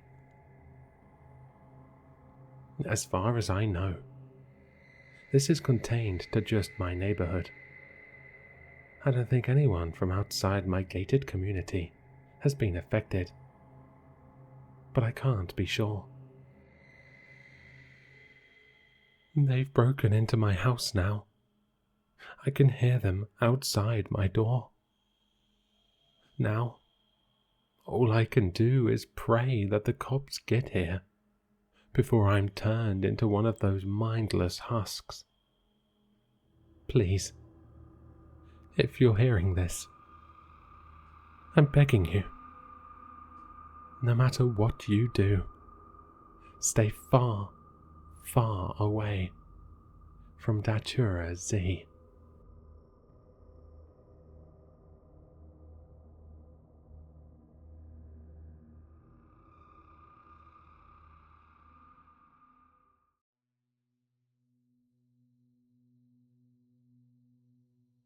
Scratch, scratch, scratch.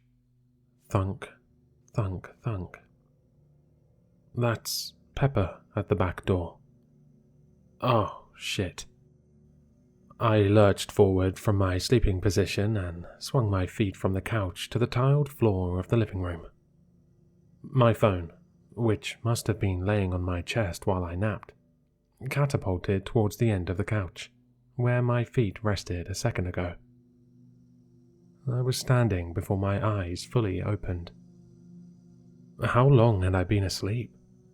And, more importantly, how long had I left Pepper in the backyard? The living room was dark. The whole house was. I looked towards the kitchen and saw that even the lights above the stove, which I always kept on, weren't shining. Even the oven display below, its little neon green strike spelling out the time, was absent.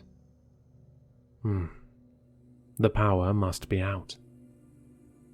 As if to punctuate that thought, a silent flash of lightning illuminated the living room, bathing everything in electric white. In that second, I saw Pepper's silhouette outside, tall and strong, and pressed against the sliding glass door.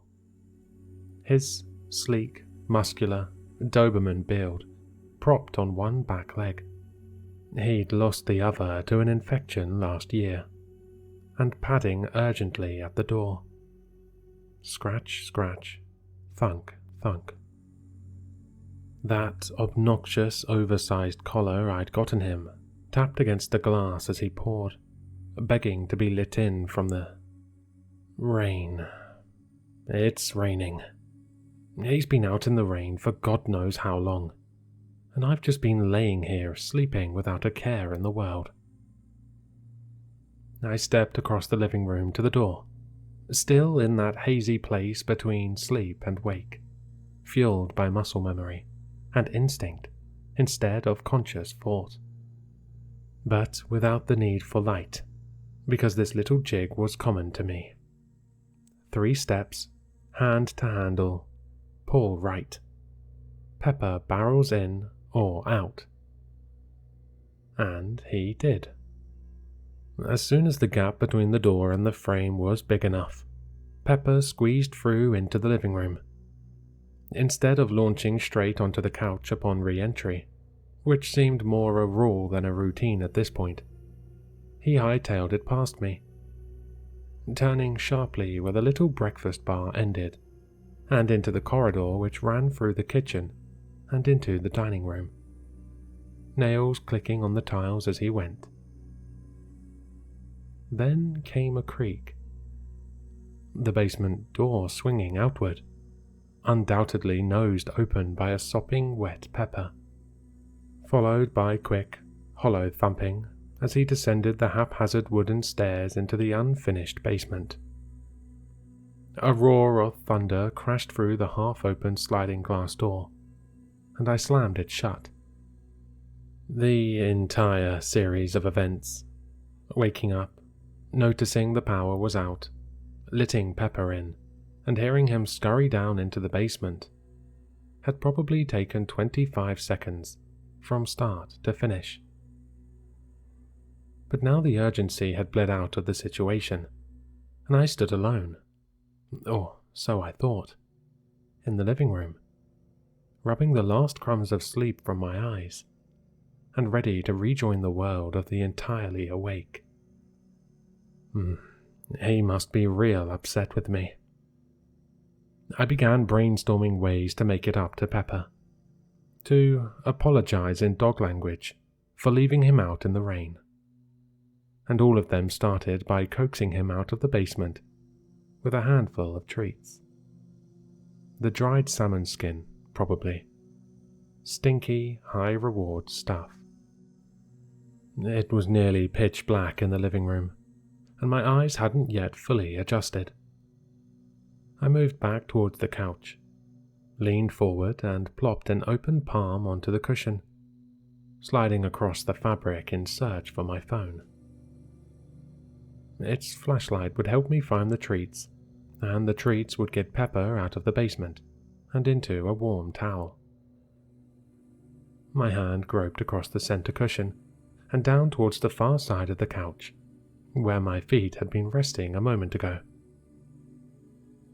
And there, they bumped into something. Something warm. Warm and smooth. And trembling. Whatever it was, recoiled slightly when I touched it, but settled back into my palm. Then I felt a cold, inquiring touch on my cheek, followed by the wet slap of a tongue and the pungent smell of kibble breath. Pepper? I was awake now, and it all rushed back to me. I had lit Pepper back in before the storm started, before I drifted off to sleep on the couch. In fact, I'd had to cock my legs out to make room for him between myself and the backrest. And now, with my eyes adjusted to the dark, just enough to see outlines, I could make out his shape, coiled into the far corner of cushions, with my hand on his haunch. But his nose wasn't pressed to my cheek anymore. It angled, instead, to the dining room, where Pepper had just run. But Pepper's right here. The whole thing flashed through my head again. Waking up, seeing Pepper at the door, letting him in, and hearing him hurtle through the house and into the basement. Was it even real? That some half-awake sleepwalker's dream, maybe? I saw my phone then, and snatched for it, flicking on the flashlight as quickly as I could. Sure enough, there was Pepper on the couch, pressed tightly into a defensive posture and trembling terribly. Glancing back and forth between me and the dark outline of the dining room archway. He's just scared of the thunder. I made the rest of it up. To be sure, I dropped the beam of light from Pepper to the floor, swiveled around, and began tilting my phone towards the back door. Brown, muddy paw prints. I gasped and moved forward, hunching over even more to get a better look. They were there all right, clear as day, and they looked like Pepper's, not only in size, but in gait. I could see that there were only 3 paws. Quick math, that's 3 legs. And then I remembered seeing the big collar on him while he was outside, and hearing it clunk against the glass as he pawed away at the back door. They were Pepper's paw prints, and they did arrow towards and around the breakfast bar. He ran downstairs and then snuck back up. I just didn't see him. The mud had all stamped off by then too. That's why there's no return trail. It's funny how our mind comes up with the impossible explanations to keep us sane in the face of the unknown and the unnatural. Still, I began to walk along the path of the paw prints, hunched over with my phone held down almost to the ground, looking like some sort of Sherlock Holmes caricature. I don't think I really wanted to, and I don't think I was being brave. But maybe I was. I just wanted answers. Not just any answers. The right ones. The safe, normal ones. Just past the breakfast bar, the prints started looking different. At first I thought they were just smudging, that most of the mud had already stamped off into the tile. Just as I'd suspected, my dear Watson. But that didn't seem quite right. No, not smudging. It was more like they were changing, elongating on some and widening on others, digits growing longer and the entire print becoming larger as I moved further down the line. And then I was through the archway and into the dining room, turning left to cast light down the basement stairwell, and on the stairs leading down into the dark. They were no longer Pepper's paw prints or unknown smudges. They were human. Prints from bare hands and feet. Whatever had run down there certainly wasn't Pepper. What did it look like now? I snapped to attention, but kept the light shining down the stairs, fully expecting someone, or something that only looked like someone, to vault up towards me. "What do you want?" It was the only thing I could think of to say, and it came out more of a whisper than a question. There was an eternity of silence, no more than a few seconds long, and then a response floated back, up the stairs, sounding almost like last words wheezed from the throat of a dying man. "We don't like the rain either." Any bravery I'd contained up to that point evacuated me with the contents of my bladder. I turned around and floored it back into the living room, grabbing Pepper, the real Pepper, by the collar and dragging him out the front door, through the rain and into my car, where I called the police, and where I'm recording this from now. In hindsight, I should have just told the dispatcher that I had an intruder. But I was so frazzled and confused and horrified that I just blabbered the whole thing out. She was nice enough to let me finish, but just told me to eat something and get some sleep before hanging up. So, here I am in the driveway, sitting in my car with my shivering Doberman on my piss-soaked lap, too scared to go back into my own house, but with nowhere else to go, and looking for help. What did I let into my house?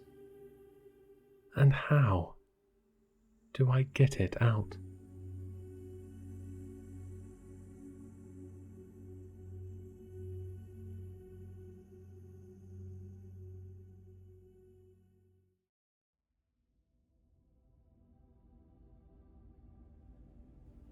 I have only ever told one person this story, the detective investigating my best friend's death, and his response was to inform my mum that I was likely suffering from trauma-induced psychosis. Because of that, I only ever tell edited versions of this tale. However, I feel like this is a place where I can tell it freely, because, well, we're all just telling stories, right? I actually really enjoyed high school. I had plenty of friends and experienced pretty much everything a high school boy could want to experience. But this one event was a dark cloud that hung over my better experiences. Jason had been my absolute best friend since we had a class together in 4th grade. What started that unbreakable bond? Finding out we both had June birthdays. From 4th grade to the end of 10th, we spent at least 2 days a week together outside of school. That was just one-on-one as well. Most of the time when we were in larger groups, we would both also be there. We shared so many of the same hobbies and interests. But more importantly, he was someone who I could always call to have my back. A friend, in the truest sense of the word. One shared hobby we had was riding dirt bikes. While we actually lived in a pretty heavily populated town, we were surrounded by vast woods that featured long, sprawling trails. So, every summer, we spent a lot of time driving up and down those trails. However, we really only ever stuck to specific trails, avoiding any areas that had heavy pedestrian traffic, but also straying from areas that were too remote. So, it surprised me when Jason asked me if we should bike to Tillsville on a particularly hot Friday morning, just 2 weeks after school got out for the summer. Tillsville, not the real name for privacy reasons, is an abandoned mining village located within the woods, settled right against one of the mountains contained in the woods. There weren't any active urban legends about the place, but people were discouraged from heading out there out of fear that people would venture into the mines and get hurt. It wasn't unheard of for people to head to the village and party, but we never had to because we were lucky enough to have friends with cool parents that would allow their kids to throw their own. For what? I asked. Because, well, I didn't think it would be particularly interesting. I don't know. I just thought it would be cool to switch up our route today, he said, beaming as if this was some genius idea. I pushed against the idea for a couple of minutes because I'm still not sure why in that moment. but a small voice in the back of my head told me that it was a bad idea. But Jason was having none of it. He even bribed me with the promise of paying for that night's pizza himself, if I agreed to go. So, of course I did. The woods on the outskirts of our town are absolutely beautiful. However, as you get deeper in the woods, the trails are far less obvious. And once you're in the most remote areas, you're far more likely to get completely lost than find your way back home. To quantify where Tillsville is in the woods, with 1 being the trails near the tree line, and 10 being the single free-use cabin set up in the most remote area for lost hikers to hopefully find and use for shelter, I'd say it's about a 6. Our ride to the village was mostly smooth. Along the way, Jason and I ran into Anna, a mutual friend from school who was walking her dog through the trails. We chilled for a few minutes and discussed meeting up the following day to study for our driving tests together, as she had a late May birthday, but hadn't been preparing for her test. As we got closer to the village, Jason took the lead. He said that he had been closely studying the trails that led to Tillsville over the previous week or so. I remember how loud he whooped once we saw the village's watchtower poke above the trees. "First try with 0 problems. Thank you, Google Maps," he screamed. This was my first time seeing Tillsville. It had been described to me before, and I had seen a couple pictures online.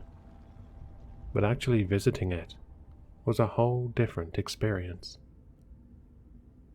There were 2 separate sections of the village, the residential area and the actual mining area.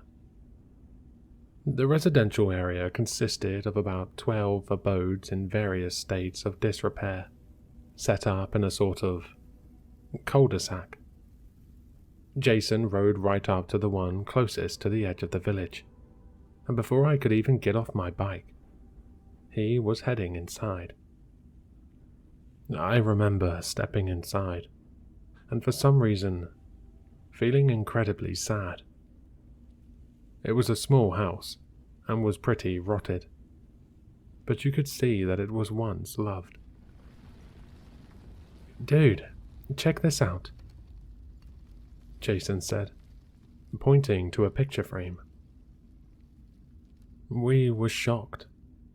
It was a family portrait, featuring a dad standing in the middle in his mining gear, with what I assume was his wife, and a little girl laying between her dad's legs. We couldn't comprehend why someone would leave something like that behind. As we entered the other houses, disregarding the beer cans, modern cigarette butts, and used condoms, we saw that other families had just hastily left their little village, leaving seemingly important items behind. Now, while I said before there had never been some spooky urban legend surrounding Tillsville, the last days of the mine are infamous. Like many other coal mines, Tillsville was set to shut down in the early 70s. While it was never some huge prolific mine, it still employed about 40 people, 25 or so of which actually lived in the houses next to the mine. While losing your job is horrible, losing your job and house at the same time is a next level bullshit situation. Tensions were high. People were mad. One miner went on to say that some of the guys had just turned into balls of rage, that felt they had no idea what they could even do afterwards, because mining was all they knew. Things came to a head on the second to last day of the mine's operation, which consisted of preparing the mine for shutdown As the story goes, while discussing severance pay and how the miners could get in contact with landlords in the town proper, a fight broke out. One which ended with the mine's foreman and another senior member of the team being beaten to death. That same miner, who gave the only media interview on the situation, said that he was haunted by the fact that people he knew as kind and compassionate just suddenly snapped and turned into monsters, willing to kill out of anger. Anyway, back to my story. When Jason and I got into the last accessible house, we were looking through an old duffel bag that had been left in the bathroom. "Oh, wow," I said as I pulled out a big-ass Crocodile Dundee Bowie knife. Jason jokingly slapped at the blade, like the big dummy he was, when he gasped. "Did you seriously just cut yourself?" I asked, worried at his wide-eyed gaze.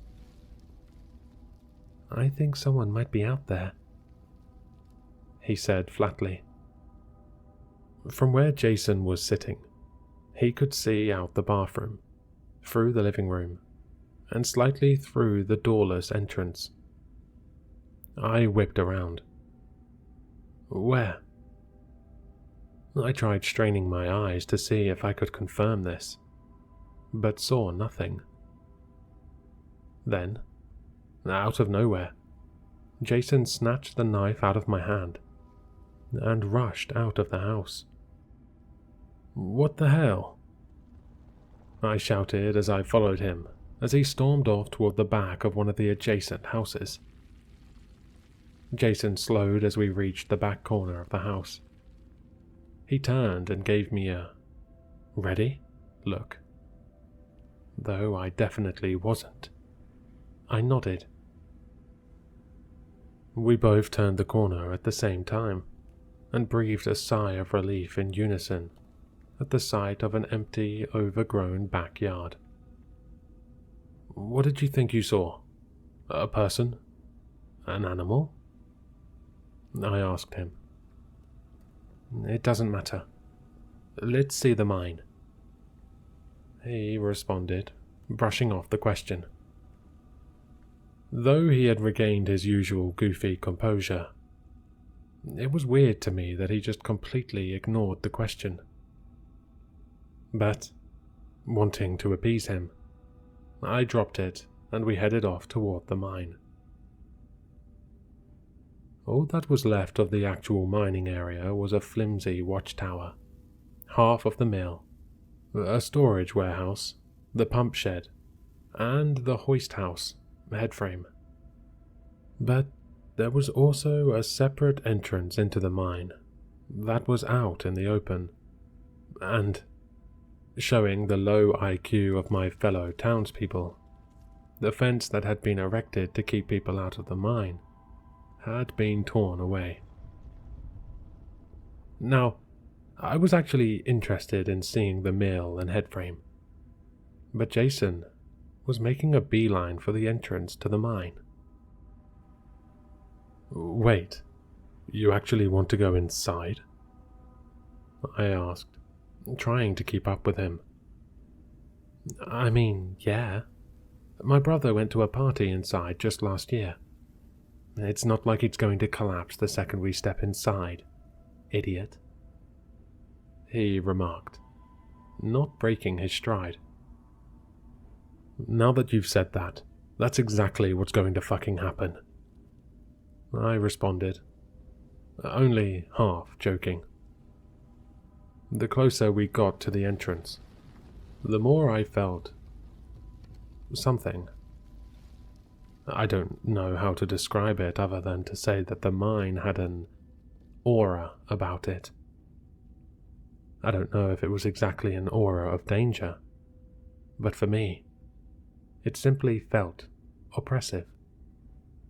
I held my breath as we crossed the threshold, but even looking back, I have to admit, after the first few steps, being inside the mine was pretty cool.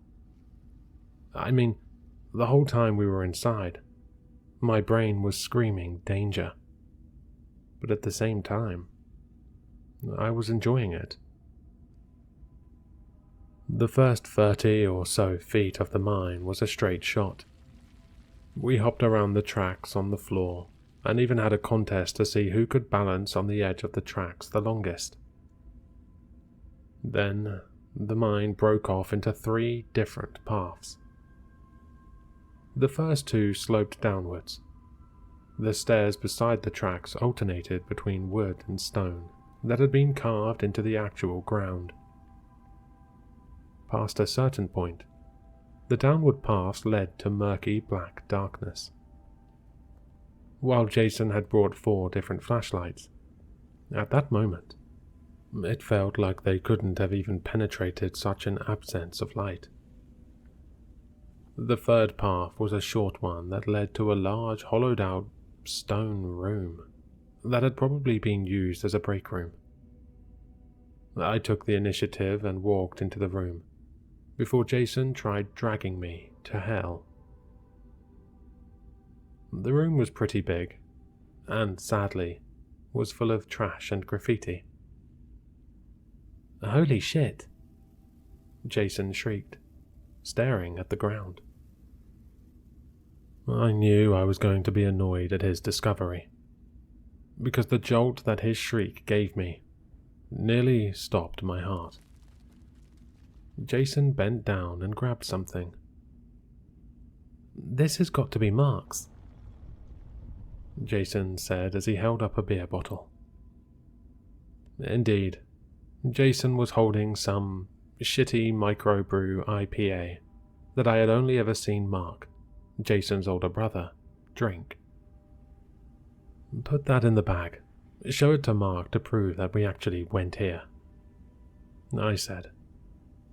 I did my best to prolong our time in that room. I went so far as to start talking about the upcoming football season, Jason's favorite topic, to avoid having to actually go deeper into the mine. But as we exited the room, Jason completely disregarded the left-hand turn I made toward the straight shot, as he was fumbling with his backpack, shuffling toward the stairs for the right side slope. I huffed as I turned around, refusing to let my idiot friend get crushed by a cave-in alone. Jason had filled his backpack with shit, including the knife we had just found, so the flashlights were at the very bottom of the bag. As he dug through the bag, I swore I heard the sound of something sliding on one of the stone steps about 50 or so feet down. "Shh," I said, grabbing his arm, trying to stop his ruffling. Completely ignoring me, Jason whipped out his biggest flashlight and shone it downwards. To my relief, nothing was down there. Yeah, I heard it. But look, it's nothing, you big baby," he said as he grabbed out another flashlight, shoving it in my hands. As we began moving downwards, I was shocked at how damp everything smelled, because the rock around us looked bone dry. You know, Anna is literally the only human who knows we're down here. I nervously squeaked as we descended into what could only be a bad situation. "She's got a big mouth. We agreed to see her tomorrow. She'll call someone if we don't show," Jason responded.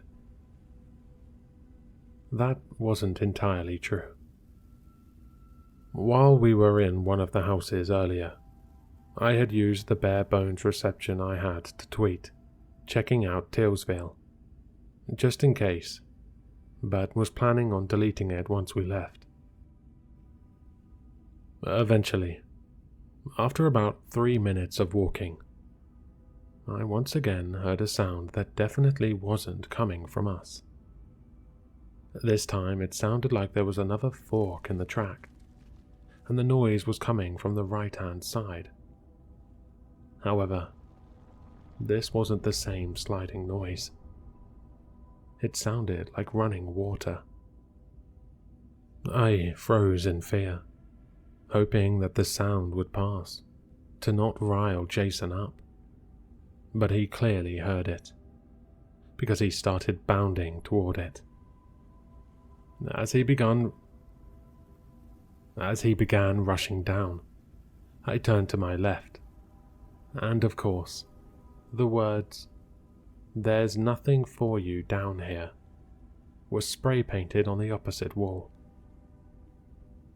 "Dude, we really need to," I began to say, but Jason had already made it to the next fork and was peering around the corner toward the noise. What happened next felt like I was watching a third-person experience of everything. Jason whipped around and screamed in a voice I didn't think could come from the bulky right tackle of our varsity team. "Fucking run!" He was already making his way up the stairs when another sound filled the mine. One that I can only describe like this. Imagine if you threw a bobcat into an industrial wood chipper. My body went into autopilot. I just moved. As we got close to the top, I could hear someone or something following us, but their strides were bigger, bounding up multiple stairs at a time. I don't know how, but we managed to make it to the entrance of the mine without ever looking back once. But a problem arose. Trying to squeeze out at the same time, Jason's backpack got snagged on the ripped-open fence. However, the mountain of a man just somehow slipped through the straps effortlessly. Before I knew it, we were on our bikes, whizzing away from the village. The next 40 minutes were nerve-wracking. Though we were moving at 15-20 miles an hour through the woods, it still felt like whatever was down in the mine was at our heels, ready to spring on the back of our bikes and sink its teeth into us. When we finally exited the woods, we stopped our bikes and took a second to compose ourselves, which I desperately needed, because I was legitimately on the verge of soiling myself. What the hell was that? What did you see? I demanded.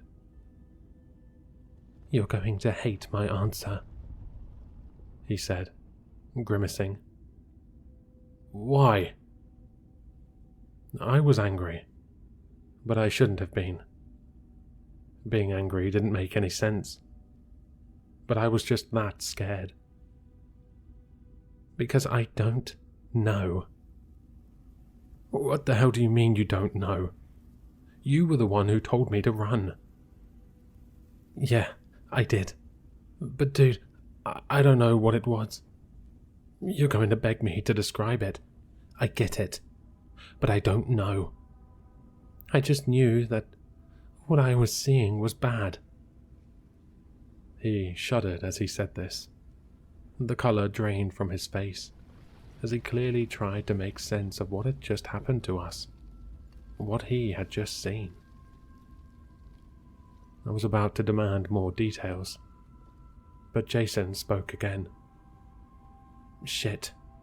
My bag. Was there anything important in it?" "Just the piece of mail I grabbed from the box when we left. But it was just a certificate saying that I had completed my volunteer work for social studies next year. I can call and ask for another one to be sent." I don't know why, but the fact that the only negative thing that had happened because of our trip deep inside a clearly incredibly dangerous mine was the loss of a volunteering certificate was the funniest thing in the world to me, and I broke out laughing. Jason just sat there, stone-faced, before abruptly driving off. The rest of the night, while it was normal, Jason was clearly seriously bothered. It was like he had fallen into the quickest deep depression in history. As we played Rocket League, I looked over to see him on the verge of tears. "Jason? Jason chucked his controller on the ground in a sudden flash of rage. "Why didn't you stop me from going down there?" "Jason, I did everything I could to get us to leave, without actually protesting. I didn't want to be the pussy who forced you to stop doing something you clearly wanted to do." At that, Jason suddenly stood up, furious, fists clenched, which scared the shit out of me. But he immediately realized what he was doing and sat back down, apologizing, going back to just looking like he would never experience joy again. For the rest of the night, I mostly just played on my phone as Jason sat on the couch in his room. I tried engaging with him multiple times, but he simply stopped answering. I didn't want to leave him though, so I just scrolled until he passed out. Hours later, I awoke to the feeling of being violently shaken. The sleep left my eyes quickly as I saw Jason looking down at me, scared out of his mind. I was about to ask him what the hell he was doing, before he put his finger to his lips and pointed toward the window. Somebody was incessantly knocking on Jason's second-story window. I, like Jason, was frozen in fear. The knocking wasn't violent. It was almost seductive, I guess. The knocking did eventually stop after a good 30 seconds, but that was replaced with a much worse sound. "Jason, don't you want to explore?" Every syllable this thing spoke sounded like it came from a different person, as if someone was turning to different radio stations, one after the other. After this, there was a long pause. Jason, who was back on the couch, turned toward me. I'll never forget his face. My best friend looked as if he had been told his mother had just died. I tried sitting up out of my sleeping bag, but everything happened before I could. Again, it felt as though I was watching myself experience this in third person. First, the window broke and the blinds were ripped away. The room then got unnaturally bright, like a flashbang had just gone off.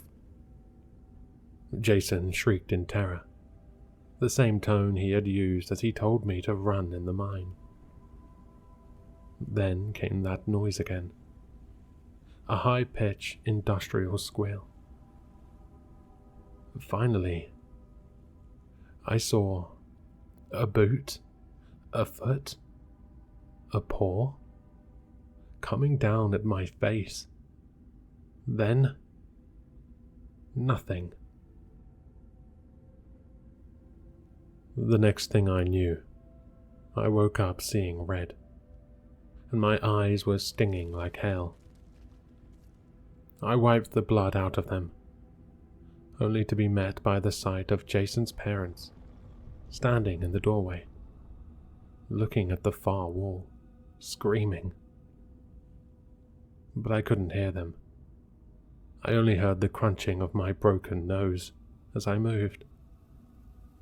I looked where they were looking. The shattered window and surrounding wall were caked with blood. Before I could comprehend the situation I found myself in, I passed out again. They never found Jason, but the amount of blood in the room all but confirmed that Jason was dead. I was considered a suspect for a day or so, but Jason's mum herself told the detective that she had checked on us only about 15 minutes before she and Jason's dad heard what they described as a tornado localized completely in their home. Not nearly enough time for me to kill Jason, throw his body through the window, and hide it somewhere nobody would ever find it. The prevailing idea in my town's police department is that multiple intruders, people we probably saw committing a crime in Tillsville, broke into Jason's house, brutally beat me, killed Jason, and took his body out the front door. I guess they believe the broken window is a diversion of some kind. During that day, though, I gave my account of what happened at Tillsville at least 4 times. Eventually, the detective got so frustrated that he left for 45 minutes and came back holding a rolled-up sheet of paper. "Son, look," he said as he unrolled the paper. It was a map of the mine, created only 2 years before it was shut down. The detective traced every inch of the mine with his finger, specifically the area that I said Jason had seen something. There was no second fork in that area. It was just a complete downward slope into the lower sections. Like I said earlier, I had a good high school experience. But Jason's death was a dark cloud that rained whenever I started to feel too happy. I live in a completely different state now, but I still keep in contact with Jason's parents. I try to act as much like a son as I can for them. The most infuriatingly confusing thing about this situation is that I have actually heard that people have since had parties in that mine. It may sound horrible, but why are they alive? Why did I have to lose my best friend?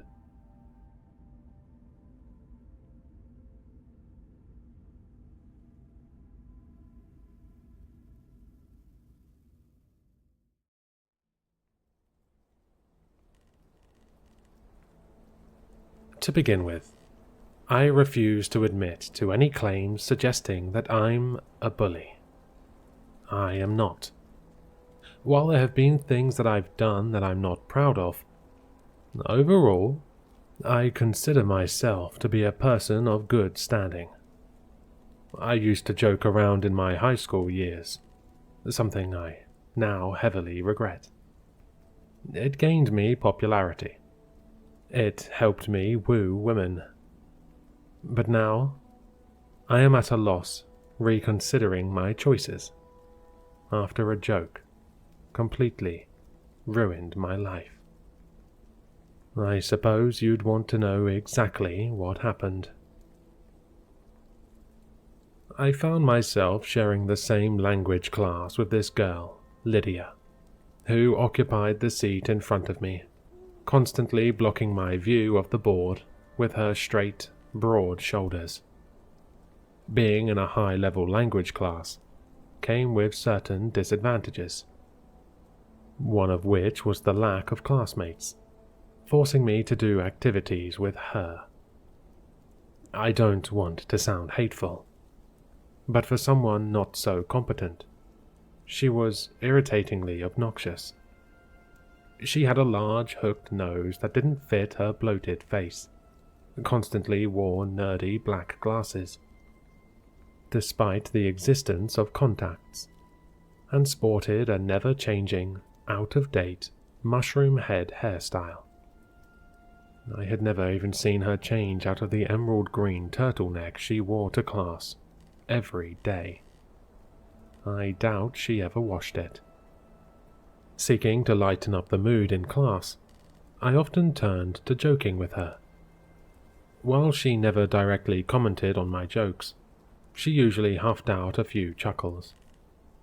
It was clear that my antics had made the class far more enjoyable for her. And, honestly, if I didn't talk to her, I don't know who would. That day was no different. With the teacher running late to class, I felt bored by the room's dull atmosphere. Aiming to turn things around, I leaned forward. "Yo, Grinch, what's up?" Burying my head into her shoulder, I inhaled with a rasping, audible gasp. "Jeez, when's the last time you showered? Do you ever change your sweater? I swear I could see mold on that sleeve." With an exaggerated gesture, I stood as my finger pointed to a small stain on her cuff. Disturbed, the entire class turned their gaze to us. "Chris, stop it," she murmured, her eyes not meeting my gaze. Stop it? But I was on a roll. It would be impolite to stop when the punchline hasn't been delivered. Snatching out my phone, I tapped exuberantly, looking for pictures of Edna Mode. Without hesitation, I pushed the screen up to her face. "Yo, Edna, why is your photo online?" I couldn't help but choke out a string of laughter, hissing like a madman at how funny my joke was. The class agreed with me. Giggling and guffawing erupted in the room. Embarrassed, Lydia's face instantly lit into a bright shade of red. She attempted to hide her reaction as she tucked her head down, pretending to be focusing on classwork. Satisfied, I returned to scrolling mindlessly on my phone. 2 days later, I was called to the teacher's office. I only had an obscure sense of what was going on until I saw Lydia sitting in one of the office chairs. The teacher informed me that Lydia wanted a talk with me, so he was there to supervise. Frankly, if she intended to convey the message that she was unhappy, I got it. Did she really need to snitch on me and get us both in trouble? Why can't we just work it out privately, move forward, and keep our friendship? But, whatever. Sure, let's talk. Begrudgingly, I dropped into the other chair, legs folded, waiting for her to open up. "Chris, I wanted to talk to you because you insulted me in class 2 days ago. You called me names and continued insulting me after I asked you to stop. I want you to apologize to me," she announced with great determination and resentment, staring at me in the eyes. So, this was what she wanted to talk about. A joke. She never failed to get on my nerves with her pettiness, like the time she cried after I told everyone her secret crush. It served her right that he spat on her after he learned about it. Who wouldn't feel insulted by being liked by a whale? "I didn't insult you. I was joking with you. We were just having fun. But it seems like you remember things differently than I do. I could see her anger brewing in her eyes, rage rolling uncontrollably. Yeah? What about that time you laughed at my writing? Ah, Lydia's dad ran away. Ah, poor Lydia. She was almost jumping out of her seat. Her hands were trembling. Tears threatened to roll down her cheeks. Though, to be honest, I don't even remember saying that to her. The teacher was waving his hands dismissively, telling her to calm down, clearly annoyed. I didn't want to add fuel to the fire, but I felt like I had to defend my point of view as well. Right, now you're just putting words in my mouth, by claiming that I've said things which I didn't recall saying. Kinda seems like you're victimizing yourself, you know? I didn't bother to hide the amusement in my voice as I noticed the teacher nodding along with my point.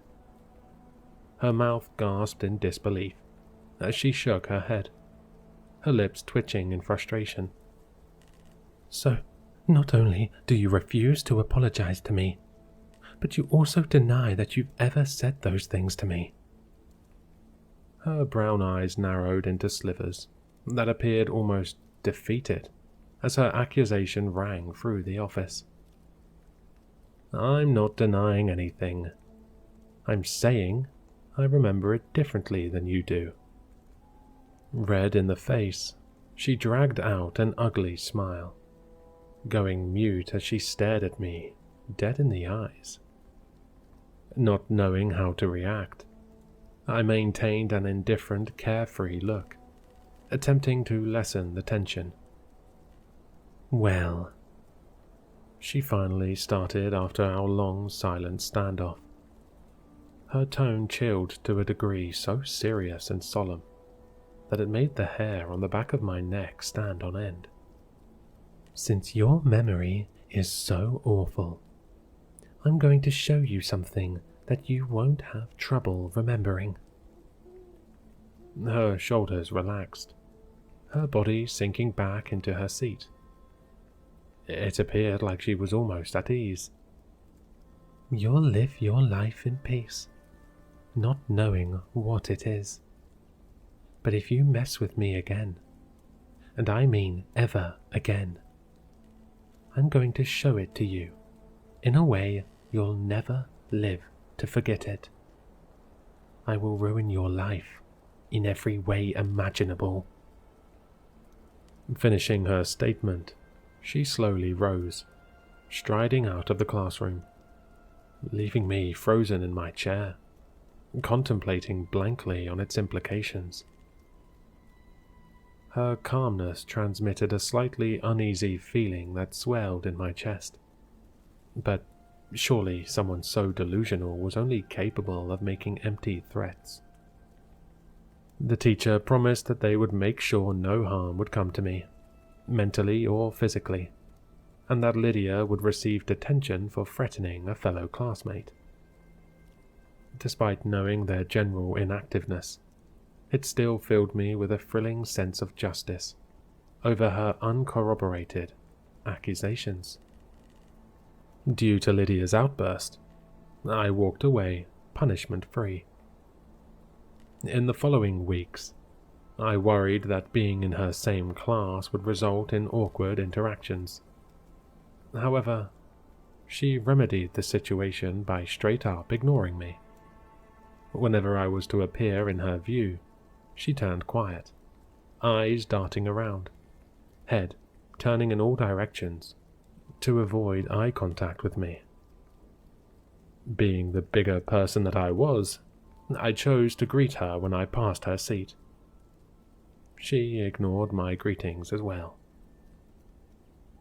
In the end, it didn't really matter, as we were both seniors and would be graduating in 3 months.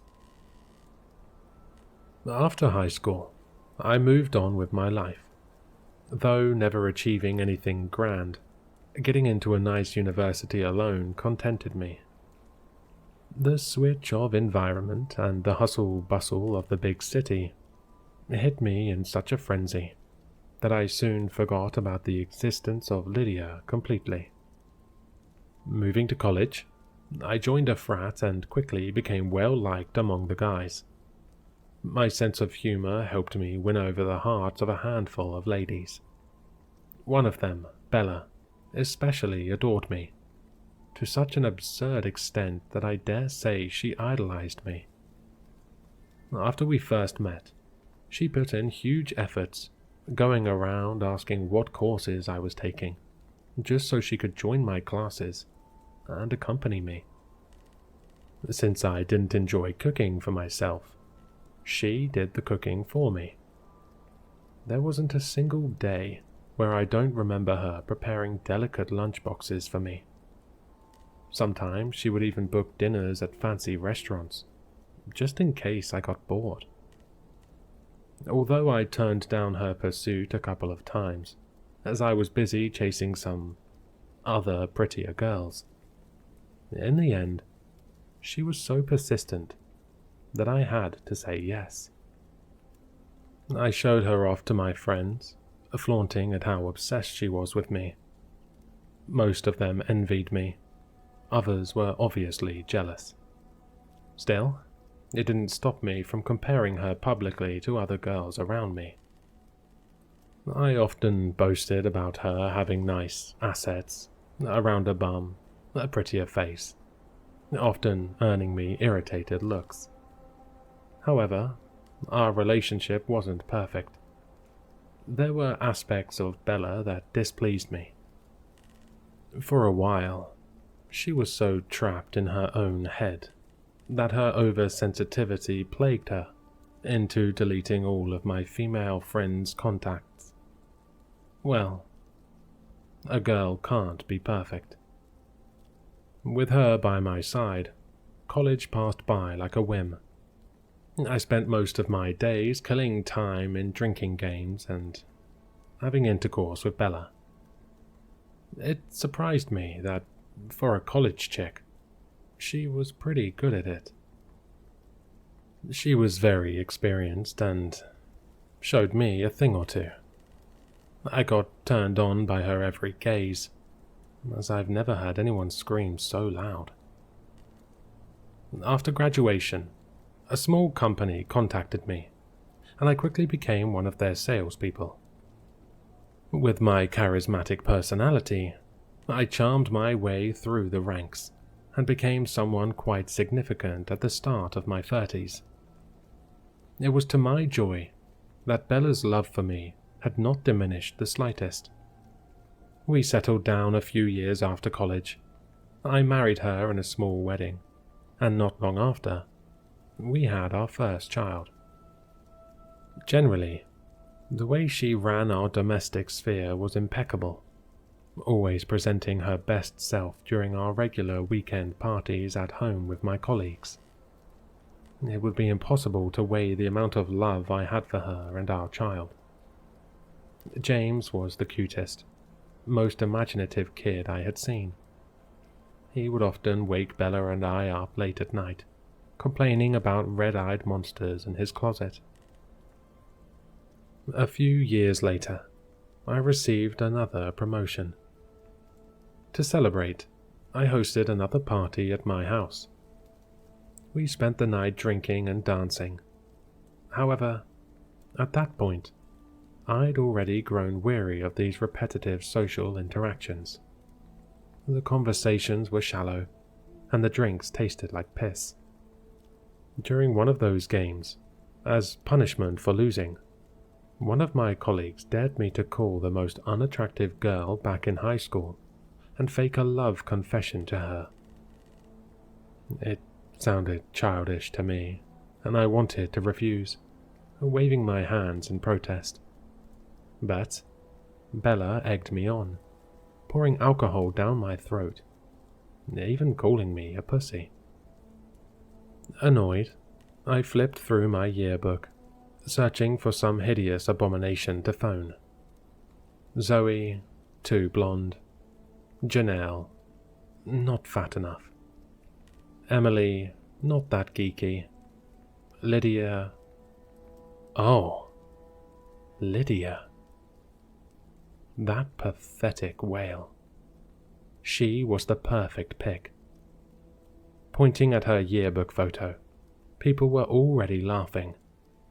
What a massive letdown it would be for me to back out now. Thoughtlessly, I dialed her number. The ringing went on for the better part of a minute as the room quieted down. Giggles shrank as eyes around me grew eager. The tips of their lips tick up unconsciously, waiting for her to pick up. After what felt like an eternity, I began growing impatient. However, just when I was about to hang up, the call went through. Snickering, I shouted zealously, "Yo, Chris here. You remember me, Lydia? Or should I call you Edna Mode?" The room echoed with peals of laughter. Yet, the response that I was anxiously anticipating did not come. The other end of the phone remained silent. All I could hear was her faint breathing. Then, before I could continue with my joke, she hung up. The anticlimactic nature of the scene almost made me sigh. Disappointed, I attempted to call her a few more times. Still, all of my calls were left unanswered. Irritated by the monotone ringing, we quickly moved on, finding other ways to nag at each other. I didn't take what happened that day to heart. Continuing my normal routine, I kept myself busy with work, only occasionally reaching out to those around me. It was the simple life that I've always dreamed of, having an easy job, a doting wife, and a warm family. How I wish it would stay that simple. One night, coming home late from work, I conveniently checked the mailbox as I left the driveway. Opening the crate, my hand hesitated as a blue envelope caught my attention, standing out among its white counterparts. It had no contacts written on it, no sender, no receiver. Curious. I pulled it out and resumed my path inside. Opening the front door as I tore open its seal. Sitting down, I reached for its contents, drawing out a thin piece of folded up paper.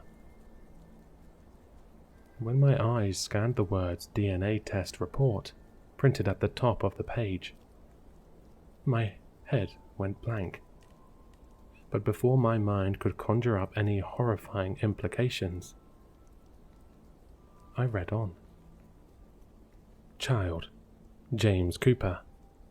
Alleged father, Chris J. Cooper. Interpretation. Combined paternity index, 0. Probability of paternity, 0. The alleged father is excluded as the biological father of the testing child. This conclusion is based on the non-matching alleles observed at the loci listed above with a pi equal to 0. Fuck me. How did this happen? How long has this been happening? Was it just a one-night stand gone wrong? Or was it a long-term infidelity? If so, with whom? If she had been cheating on me behind my back, she showed no obvious signs of it. But perhaps her act of passion towards me was only a result of guilt. Oh, this bitch. Repressing the indignation and rage shooting up my spine, I bolted to Bella's room, pushing over chairs and stomping on scattered clothes as I shoved the report in her face. "Explain this to me. Now!" I expected her to stumble out a pathetic excuse, claiming that the report was fake, or apologizing profusely, tears streaming down her cheeks as she confessed her act of adultery, hoping for my forgiveness. Yet, contrary to all my expectations, she laughed. She actually laughed. "Oh, Chris, we always thought you were a little slow for someone your age, but now we can confirm it." Her laugh bordered on maniacal as she struggled to catch her breath. "We?" I asked, my head frantically scanning around for the mysterious affair partner. As I searched the room, Bella reached under the table to pull out a comically large garland. She placed it on my head, as though I had just won an award I wasn't aware I was competing for. Mad beyond belief, I reached up to yank the stupid leaf crown off my head, but my hand froze halfway there as the bathroom door creaked open. The face that rounded the corner was no other than my colleague Carlos. I sputtered out a curse, but before I could make any steps to make my anger known, another person came into view, and another, and another. Faces that belonged to people I knew well. Faces that I saw every day. In the break room, in the cubicle next to me, even on my own human resources team. I felt my mouth opening and closing futilely. I felt my mouth opening and closing, but no words made it out. "Surprise!" they shouted, arms waving as they celebrated through my obvious bewilderment. I was utterly disoriented, their cheers enveloping me in a soul-crushing chaos of noise. Mouth agape, I watched them dance around the room, small confetti cannons shooting out ribbons and raining glitter. Ignoring my desperate consternation, Bella handed me a tablet, a video playing on the screen. No, not a video. A live stream. The giant, flickering red dot on the top left corner told me so. Yet, that was far from my biggest concern, as I saw in the center of the screen myself, holding a tablet, looking down at the device, into 1,000 loops of me, standing perplexed in the same bedroom, trapped in the same position, staring into the same tablet. It was a live stream of me. You were chosen to be the main star of our reality TV show, Live Stream. My real name is Rebecca, an adult actress hired to play your wife. Throughout the last decade, we've monitored and recorded your life. People were encouraged to place bets on your relationships and interactions with others. But the most exciting game was guessing when you would find out your own way. Winners got to walk away with all the money, and losers, well, let's just say they paid their price. Even us actors bet sometimes, but there was never a winner, because you never found out. Not once did you notice something was off. She cheered with an ear-to-ear grin as she pressed several buttons on the tablet, instantly switching to a list of videos, past recordings. Scrubbing through, I was appalled. The initial ones consisted mostly of my daily life. Me getting drunk at parties. Me naked in the shower. Me intimate with Bella. No, Rebecca. They recorded the entire progression of our relationship. But, of course, they were mostly interested in her nude form. So that's why she acted the way she did. Sick bastards. They didn't even leave James behind. Footage was shot through hidden cameras in his closet, filming him playing with his toys.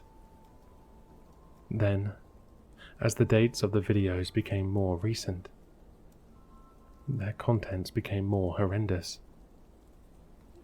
No longer were they focused on my life, but on what was not in my life. Some showed me at home, sleeping soundly in the bedroom, while in the living room. 5 of my colleagues were with Rebecca, and that's how she got pregnant. Some showed my friends peeing into my drinks during parties, then covering it up with fruit powders. I mustn't have realized, since I gladly poured them down my throat unthinkingly. In the end, they started playing these games that I couldn't even begin to describe. What I thought was them barbecuing in the yards was actually grilling roadkill of squirrels and raccoons, and making me guess what I was eating. I thought they were pork. After receiving the wrong answers, someone would leave the party and bash their arms with rocks until they fractured. Was that the price the losers paid? And there I was, wondering how Tom broke his hand in an alleged car crash when he didn't even drive to my house. But why? Why would anyone do this to me? I was only a random nobody, having done nothing tremendously good or bad in life. This seemed cruel. Looking at all of my colleagues' delighted faces, I was hit simultaneously with an urge to puke, to punch somebody in the face, to hurt myself until I couldn't feel anything, to laugh and scream, because I was so helpless.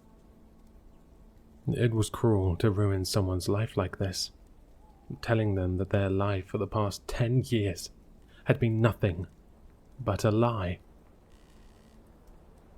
At that moment, all I could think about was finding out which son of a bitch did this to me, and how do I make them pay?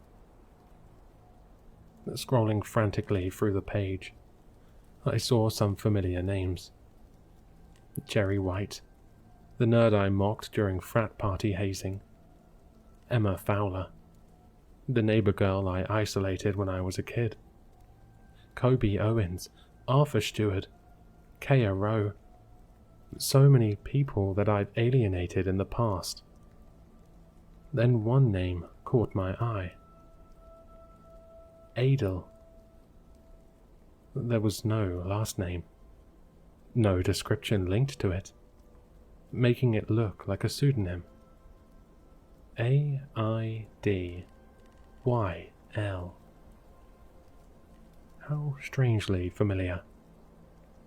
Thoughts twirling, I looked away from the screen to think, my gaze accidentally hitting the bathroom mirror. Through the small gap between the ecstatic actors, I saw the same letters reflected in reverse from the glass. A sense of dread crept up my spine. L-Y-D-I-A.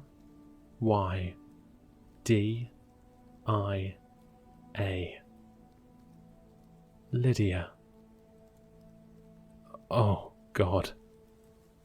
Horrified, my face contorted in fear and desperation as I looked up to Rebecca, still wearing her signature, warm, radiant smile. The gig got old a few years ago. People stopped betting that much, and we were looking into getting someone new. However, the founder of our show, Adel, was especially fond of you and wanted us to continue.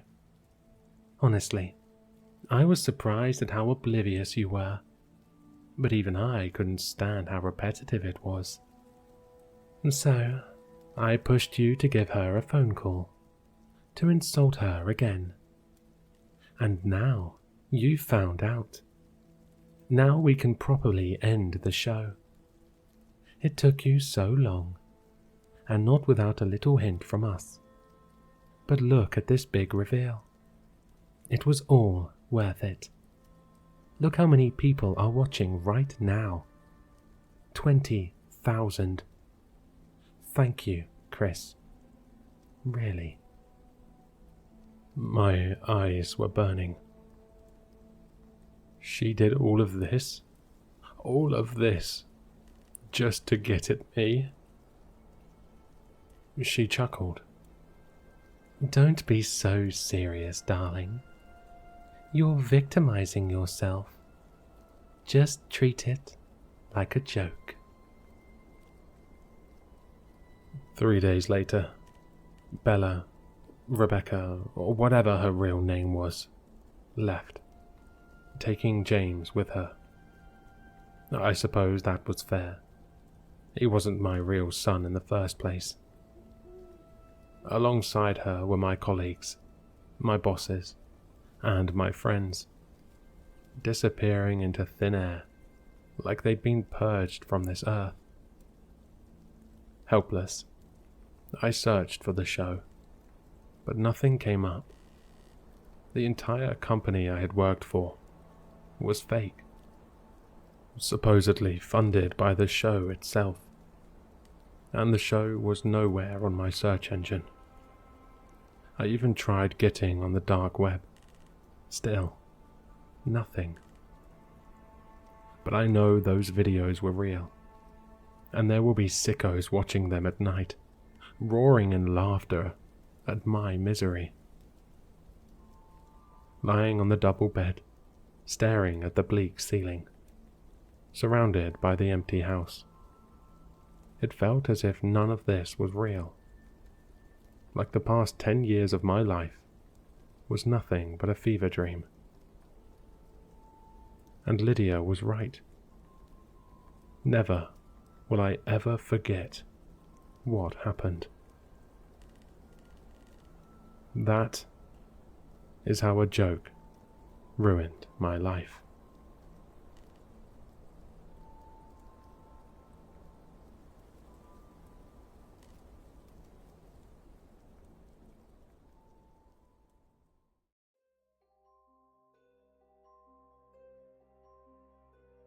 I love cats. I love them so much. I want to adopt as many as possible and have them all sleep on my bed so I can watch the little cuties nap all day. The issue is, I'm allergic to them. I've lived with a roommate who had a cat and loved it. Waking up with my eyes swollen shut because I forgot to take my meds the night before, not so much. Sadly, my dream of having a furry friend got put off until I could get my life in order. I figured if I could get into routine, I could easily add taking pills onto it, so I could adopt a cat. I moved out of that apartment with my old college roommate into a condo my uncle wanted to sell. The condo had these electric baseboard heaters that I think are a fire hazard, and so did my uncle. He couldn't live with himself if he sold the place and it burned down afterwards because he didn't replace the heaters. But to put in a different system cost a lot of money, more than he could afford. In the end, he figured he would sell his place and then move into the condo after it got all spruced up. That may take him a year or so to finally get around to doing it. the people in my family, all had a bad habit of putting things off. In the meantime, he let me rent the place out. I only wanted to stay for a short amount of time. My plan was to find a job in my field and move if needed. Then the pandemic hit, and most employers figured out that they could have people work from home. The months passed by and I had a job, but I didn't have any plans or reason to move.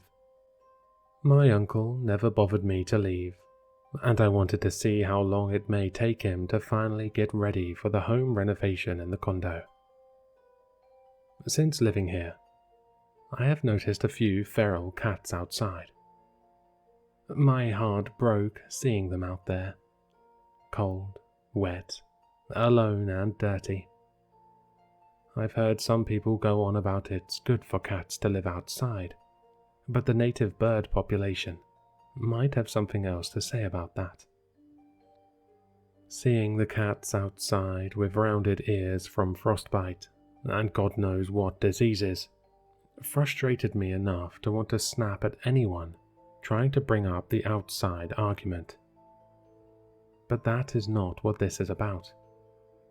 It's about the mistake I made. I started putting food outside for the cats, with a plan of buying a trap to get them fixed. If they were too feral, they needed to be put back outside. But, if possible, I wanted them to find some nice and warm home. I needed to get them in a trusting mood before I got out the traps and risked scaring them all away. Now, I understand it's not just the cats that eat the food. They might be lucky to get some early in the night. Other animals like raccoons, possums, and skunks ate what they wanted. My condo had a very small backyard made up mostly of cement squares from the previous owners. The wooden fence very much in need of repairs and gate crooked. One board of the fence fell off, and that's how the animals are getting to the steps by the back door. I don't mind. I loved to see them all when I couldn't sleep at night. I even named some of the skunks. You really shouldn't feed wild animals for so many reasons. I kept telling myself I would stop the moment I got all the cats and took care of them. I only caught one who came by in the daytime and dropped him off to a shelter. No one came for him, and he got adopted out soon after he recovered from being outside. That kept me going. I hated the thought of any cat going hungry because I stopped putting the food outside. In the middle of the night, I heard noises coming from outside. My bedroom window overlooks the small backyard and the small patch of trees beyond it. I figured it was the skunks from it being around 3 a.m. I needed to use the washroom and felt awake. Normally, I got a snack, looked to see what cute nighttime guest came by, and then headed back to bed. I didn't turn on the kitchen light. I kept the bathroom light on upstairs, and how the layout worked, the light reached downstairs, letting me see enough to move around. Peanut butter toast sounded like a good late-night snack. I placed the bread in the toaster, and then walked over to the sliding glass door to see what showed up that night. I didn't see anything at first. The first floor windows open a little so I could hear that rustling sound again. Was something behind the fence? I sometimes heard a raccoon climbing up before I saw them. Or maybe they heard me inside and started to climb away. I held still, trying to make no noise, and hoped that the creature was brave enough to show itself. A different sound replaced the rustling, something like a long, high-pitched inhale. I nearly let out a scream when the source of the sound came. A face slowly started to peek over the back fence. Like a nightmare, that pale face kept rising upwards until it was a few feet over the top of the worn-down wooden fence. This had to be a prank. The fence was at least 6 foot tall, and this face stood 4 feet above that. The face wasn't natural. It looked impossibly long and stretched out. If I wasn't so scared, I would think it might look a bit funny, in a gruesome sort of way. The head on the long neck moved forwards, and I jumped when a sound came inside my house. Just the toaster. The damn thing nearly gave me a heart attack. When I looked back, that pale, naked thing started to climb over the fence while still making that horrible, sharp sound. The eyes dark and pulled downwards along with the other facial features. I didn't stay long enough to try and figure out if this thing had a gender. I turned to run towards the front door and tripped over a table. The long creature was already at the back door. By the time I got back to my feet, shin throbbing in pain, it smashed the back door open with massively long hands. People do really stupid things when they're scared to death. With the table in my way and the creature so close, I didn't run to safety outside, but instead, I ran upstairs. I felt fingertips brush against the back of my shirt as I ran, nearly falling forwards up the steps. I only looked back the moment I got inside the bathroom to see that thing's pale outline standing at the bottom of the stairs, face showing a smile that could stop your heart. It reached out a hand, the arm so long it nearly cleared the entire length of the steps to the bathroom door. I slammed it shut with a very loud scream. The bathroom was the only room in the house with a lock. I didn't think it would hold. The handle moved slightly, and then harder. I don't know how long that thing wiggled the handle and banged on the door, trying to get inside.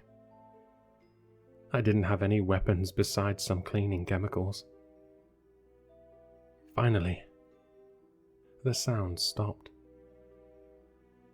There wasn't a window in the bathroom, so I don't know how long I sat on the floor for, cowering in fear. I left my phone on the kitchen counter to charge the night before. The time passed slowly, making me feel every second of it. I didn't hear any sounds for a while, and started to see some light coming from under the doorframe. With bravery I didn't think I had, I unlocked the door, peeking outside. Seeing no signs of the monster, I carefully went downstairs, entire body shaking. The window was still broken, but nothing else seemed to be touched, besides a torn open bag of dry cat food scattered on the ground. I pressed against the wall, trying to get my phone. I kept my recycling bins at the end of the kitchen counter. My kitchen and living room all the same room, but with the one long counter to divide them. I got closer and noticed that the empty, week-old cat food cans from the bins had been placed on the counter in a stack. I'd stopped buying it because it cost so much, and thought I could get more dry food for less.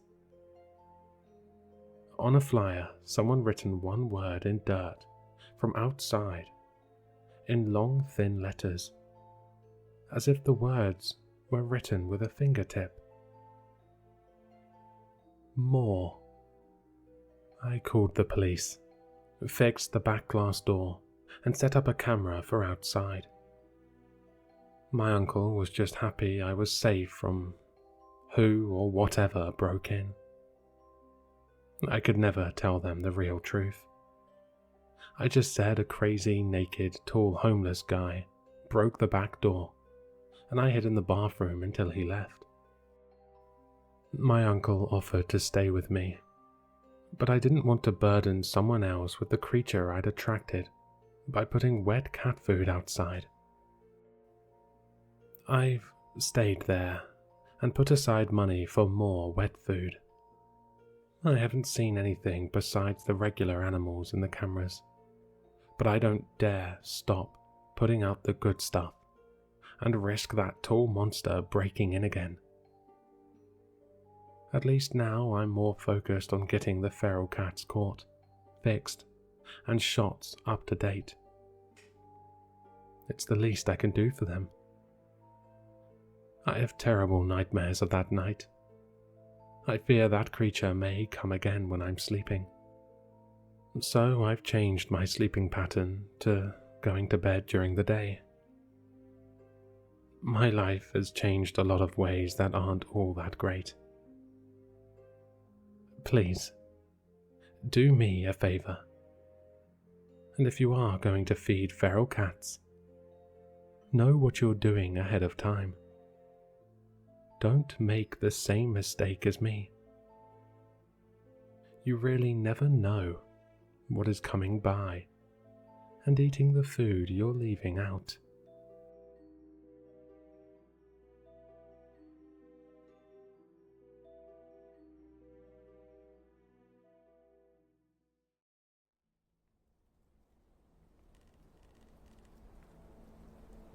The woods stretched out before me like an endless sea of green, welcoming me into their tranquil embrace. After years spent suffocating in the concrete jungle of the city, I had finally broken free. I truly believe that man requires this kind of peaceful environment to really understand who they are as a person. In the heart of nature, I could finally breathe again. I pitched my tent beneath a canopy of trees, the soft rustle of leaves being my only companion, as I drifted off to sleep. But as the night deepened, so did the sense of unease that had been gnawing at me since my arrival in these secluded woods. At first, I dismissed the noises as the nocturnal symphony of the forest, rustling leaves, hooting owls, and the distant noises of coyotes. But then came the whispers, faint and elusive, teasing the edges of my consciousness. Someone, or something, was watching me. I shrugged off the sensation, attributing it to my overactive imagination. I woke up, hunted for food, and tried to enjoy nature as it was intended. No mortgage causing me to work myself to the brink of insanity. No in-laws telling me I'm not good enough for their daughter. No shitty car breaking down on me every 100 miles. Nothing but peace and quiet. Or so I thought. As the days passed, the feeling that I wasn't alone out here became ever more present every night. Something in the back of my mind kept telling me that I was in danger. Every snap of twig or rustle in the underbrush sent my heart racing, my mind conjuring images of unseen predators lurking just beyond the reach of my senses. I began to doubt my decision to escape the city, wondering if I had unwittingly traded one prison for another. Then, one evening as I watched the sun dip below the horizon, I saw it. A shadowy figure lurking among the trees. its eyes fixed on me with an intensity that sent shivers down my spine. Panic seized me, and I just started running. Twigs hitting me in the face, and the breath escaping me quicker than I thought was possible. I ran until my body physically couldn't anymore, and I fell to the ground, weeping like a baby. In my life, I've never been able to do what I want to. This was supposed to be the escape that I never got. And even now, I wasn't alone without something pressuring me to always have my guard up. It wasn't fair. I just want peace. For days I roamed the woods like a hunted animal, haunted by the spectre that lurked just beyond the edge of my vision. I tried to convince myself it was a trick of the mind, a manifestation of my guilt for leaving behind the life I had once known. But deep down, I know the truth.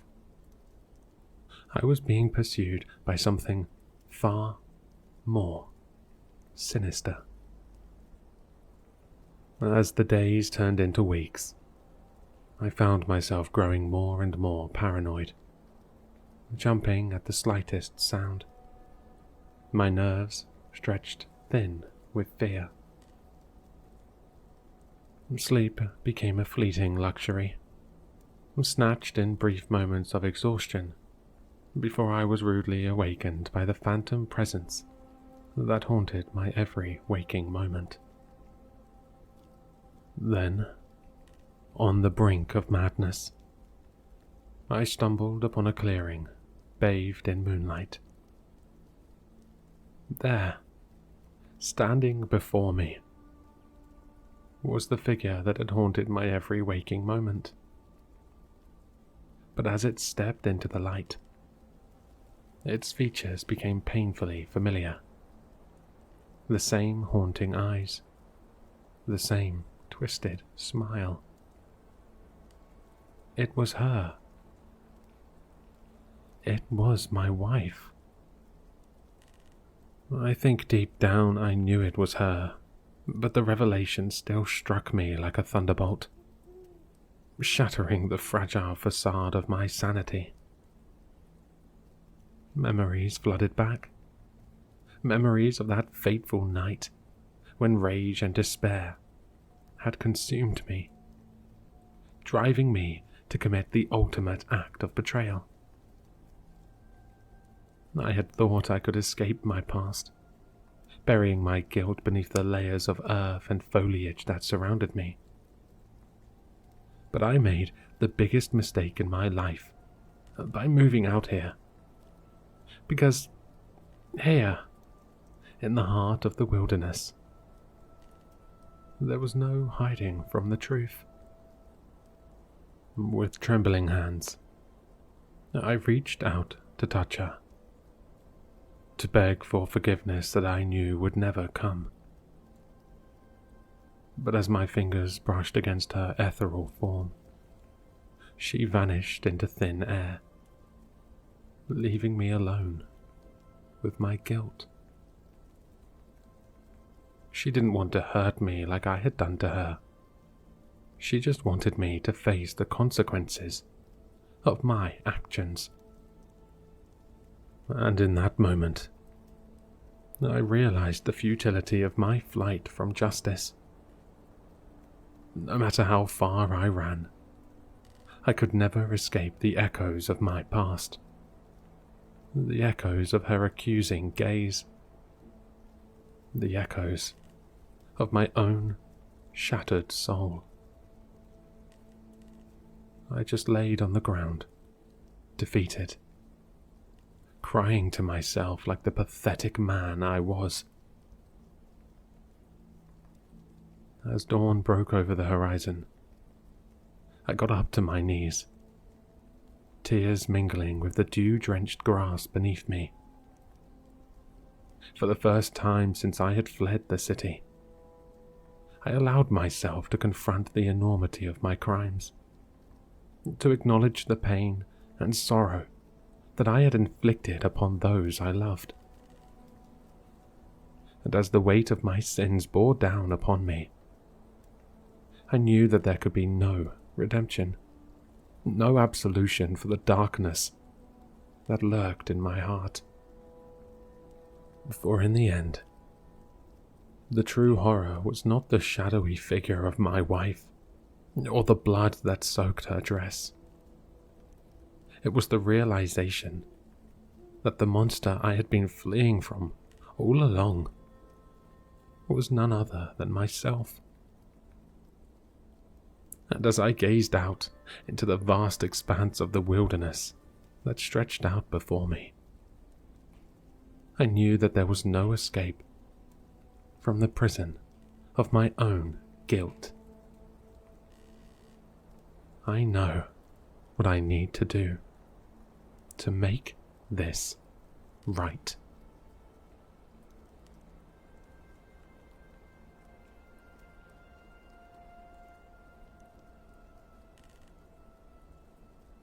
Hello, sinister listeners. If you've enjoyed this story, then you'll find all the author's information in the description below. For more content, be sure to like, comment, and subscribe to succumb to the sinister.